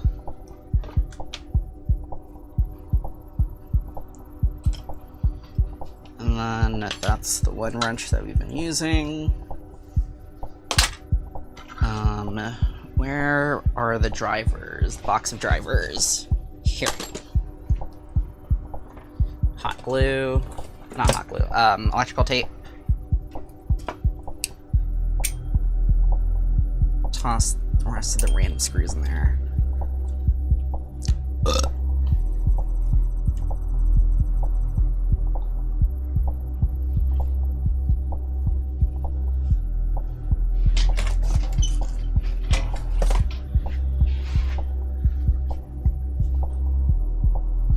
Where did the lapel mic go?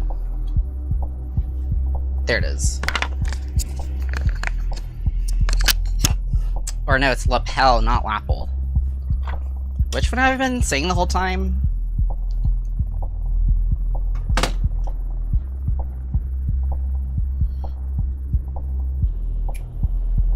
Okay. That should be clear, I think. Clear enough. Where's the multimeter box? It's somewhere.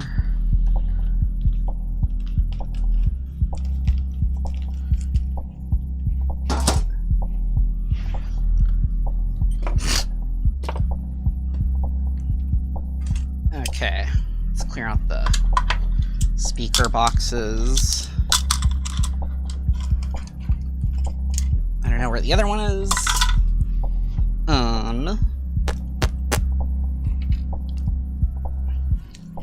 Okay.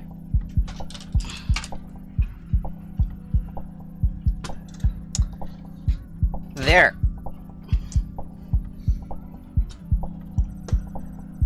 Okay. Is this good?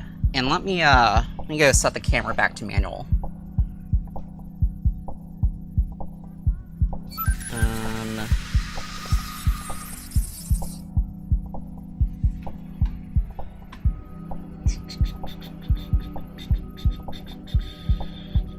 Transition. Okay, there we go. All right.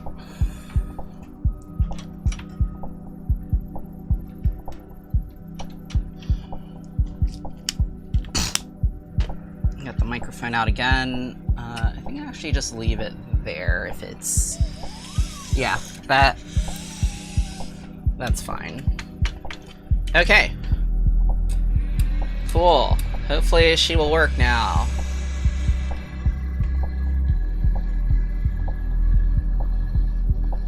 Has this iPad cable been in front of the camera the whole time? Okay, cool. Yeah, you can hear her. Now, I wonder why we can't actually hear her sounds, though. When we try out the macros. I have a theory that's actually from the Raspberry Pi implementation that I was talking about at the beginning of the stream, and not from the, GPIO pin control thingy that we're doing now. But she is now turned on, and her web server should be up, so I'll try to see if I can get that working, and I will maybe rearrange my OBS layout so that we can look at that.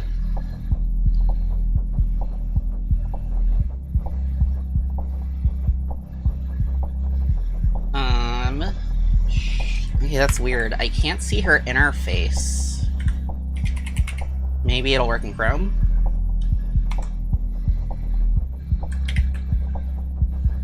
Because her sister's is working. Okay, her interface does work. And let's also turn on Netgear.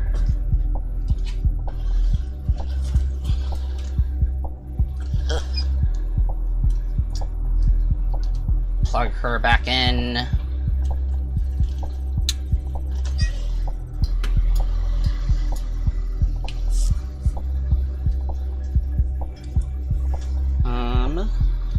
Let's see, her face is like really bright.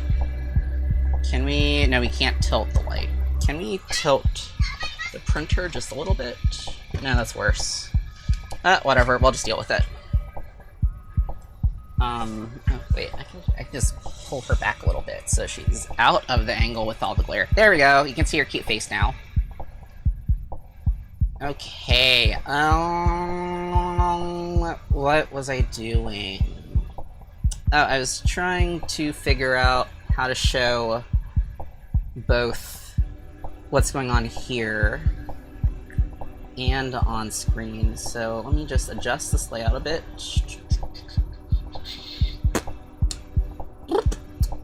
Display capture or window cap. Let's do window capture.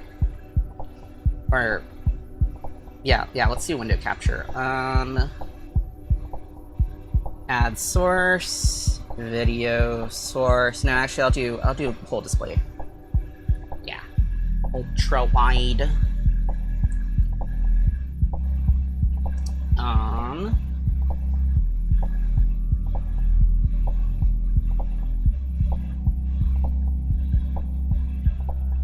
Okay, let me just move this over.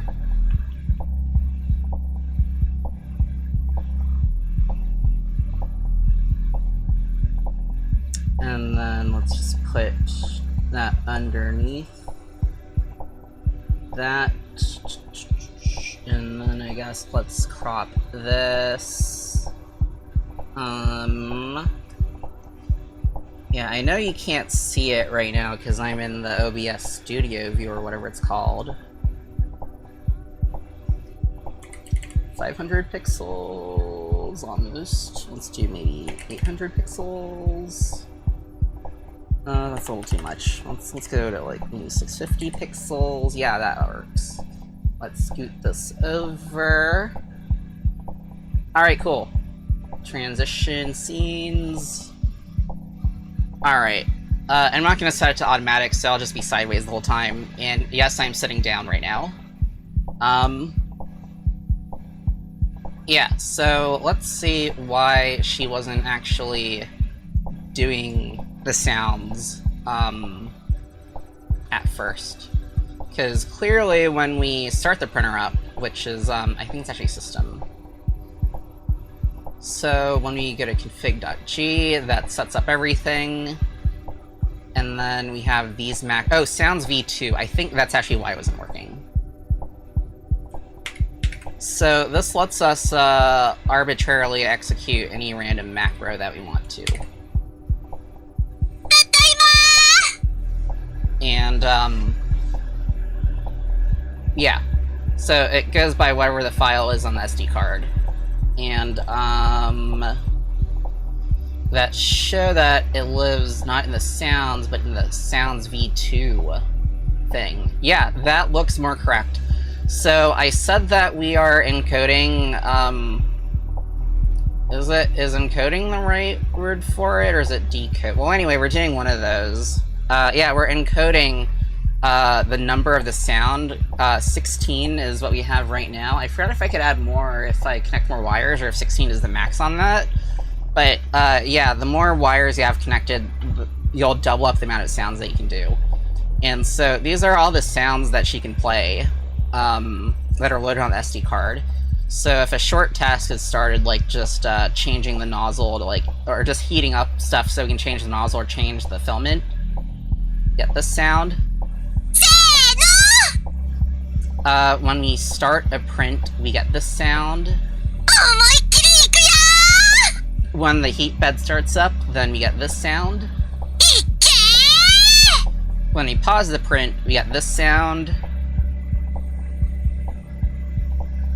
Huh? That's weird. It's not working. When we resume, we get this. When you stop the print, she's really sad. When the print is done, and this is actually why I think having her be able to talk is like really cool, because like 3D printers, they used to be like really loud, but now they're like kind of silent unless they're like going super duper fast. And so you can't really hear when the print is done. So in some, like, lots of printers have beepers, but like you have to learn what those beeps mean. But if you have actual audio files on there, then like you can actually hear exactly what's going on.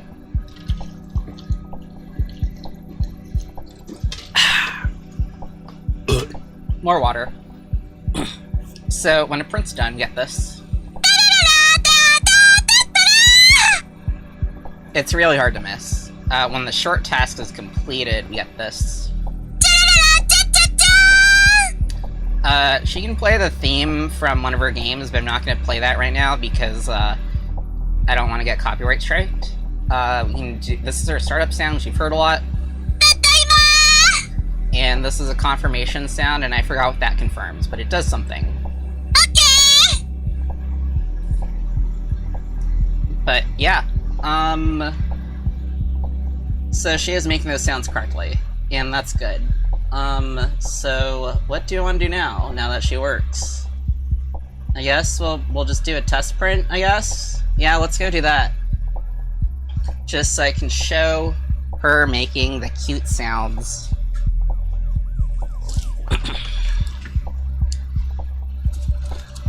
Okay, I'm gonna have to do this backwards. Okay, let's go to the dashboard. Let's go to change filament.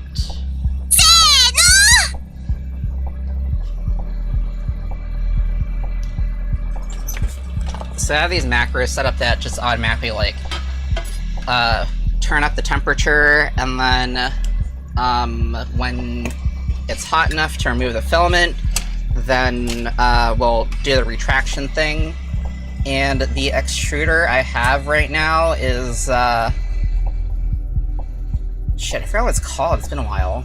I think it's called the BMG. Let me look up if that's correct.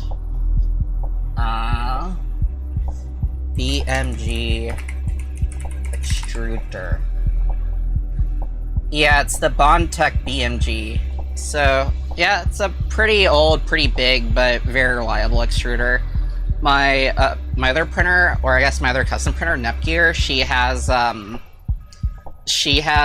I think, an Orbiter V1, and both printers use the E3D Revo hot end system for just really fast and convenient nozzle swaps.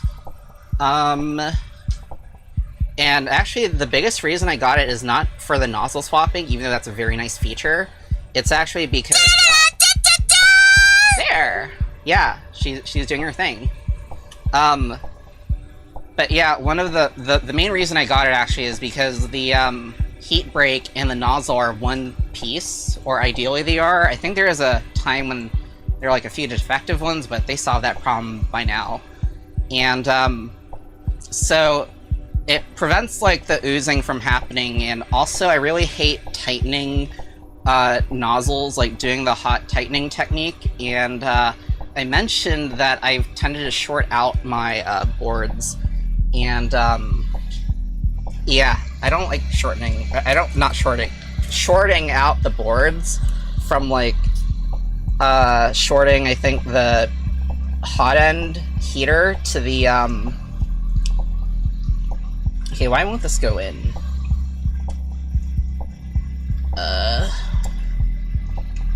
Okay, now it's in. No, it's not. It's poking out. You have to like bend it a bit. What was I talking about? Okay, I can hear stuff melting. Huh? Did it just restart? I don't know if she did. I don't think she did. Yeah, the temperatures are still being logged, so she did not restart. Okay, so yeah, let's push out the filament. You can't see it from this angle, but she is pushing out the filament that I just inserted. And then, yeah, let's just get a really short print going, just to show what an entire print routine looks like. Okay, Prusa slicer.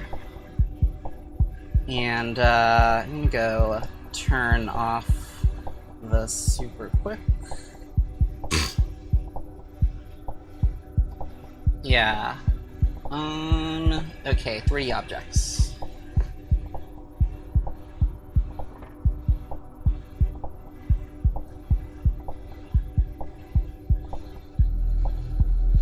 Oh, I did not turn it off. Oh, wow.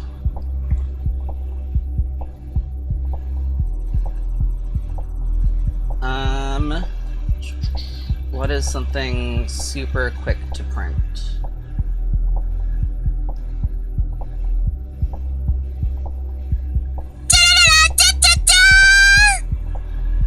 Okay, I guess she's done pushing out that filament.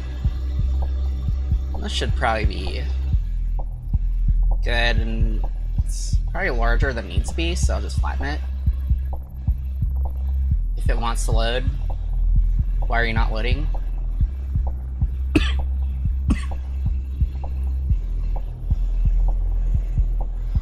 Ooh, yeah, I do have that, but I want like an even faster print to go.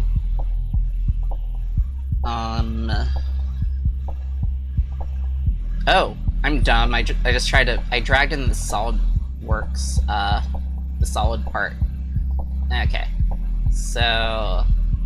yeah. I meant to dump in the STL. Just scale this down to, like, a single layer. Isn't that, like, 25%? And then... or maybe we'll just, like, do a couple layers, but let's not lock that. And then let's make that, like, maybe 5%.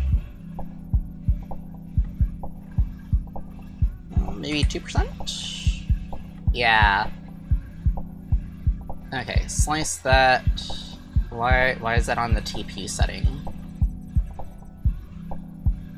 Okay, yeah, that should go pretty quickly.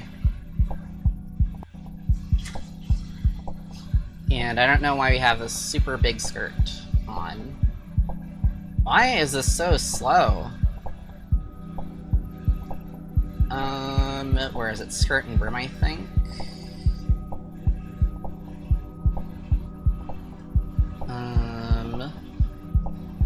Maybe let's go with, like, just 10 for now. Okay, cool.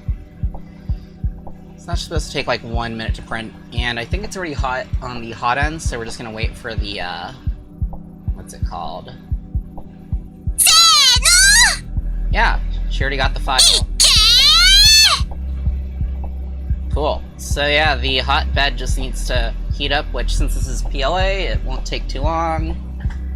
And then... oh no, I think that there's a possibility that her, that she might be askew a bit. But you know, we don't need a successful print. We just need a print routine to go to completion. So if it fails, but that's not what we're here for. We're here to listen to her yap, because that's really cute.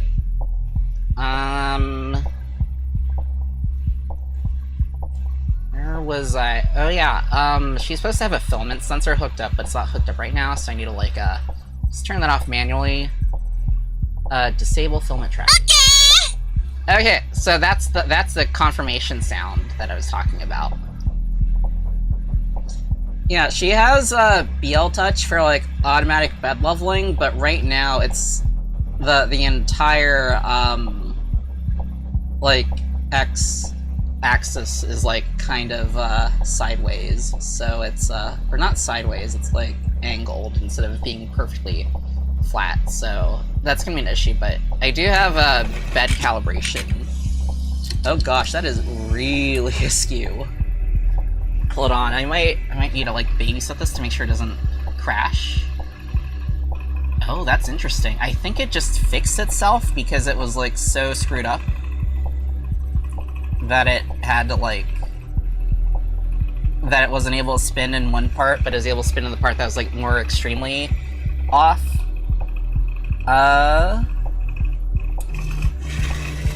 Oh gosh, that's loud. That should not be that loud. Something is, like, really jammed here. I don't know what's going on. Is it, like, not plugged in? I think it's actually because the stepper might be loose. You know, that may have been it. I think that when I was moving this around, the stepper was just kind of unplugging itself.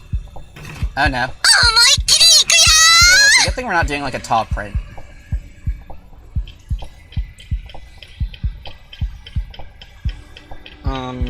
But I do need to figure out why that's jammed. But yeah, this print is not gonna work.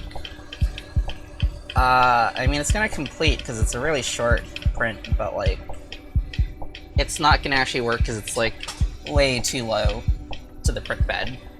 And you actually kind of hear the motor jamming.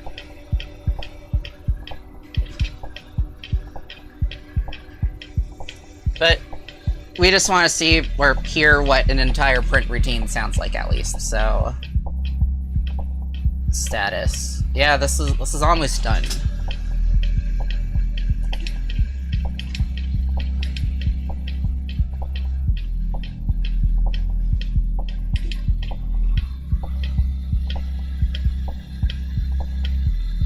Yeah. Yeah, like less than 10 seconds left.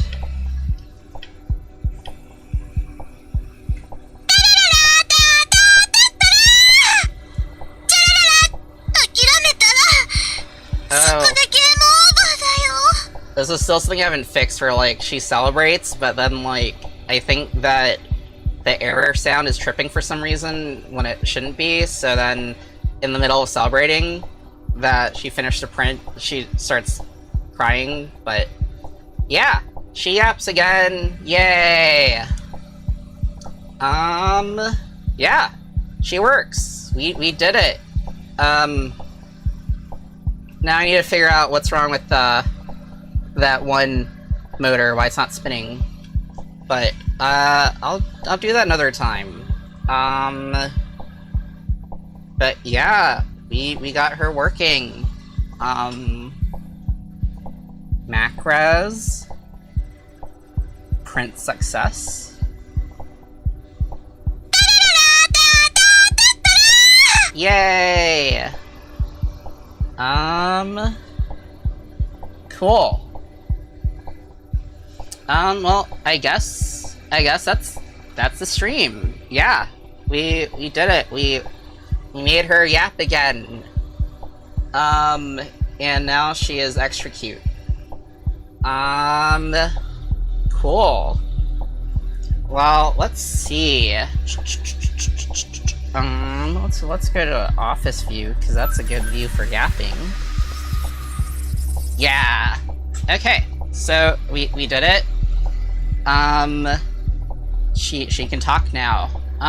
So I guess announcements. It looks like that I have a contract again, so I'm actually going to be moving my streams this week back by 1 hour. So instead of 7 p.m., we'll be starting at 8 p.m.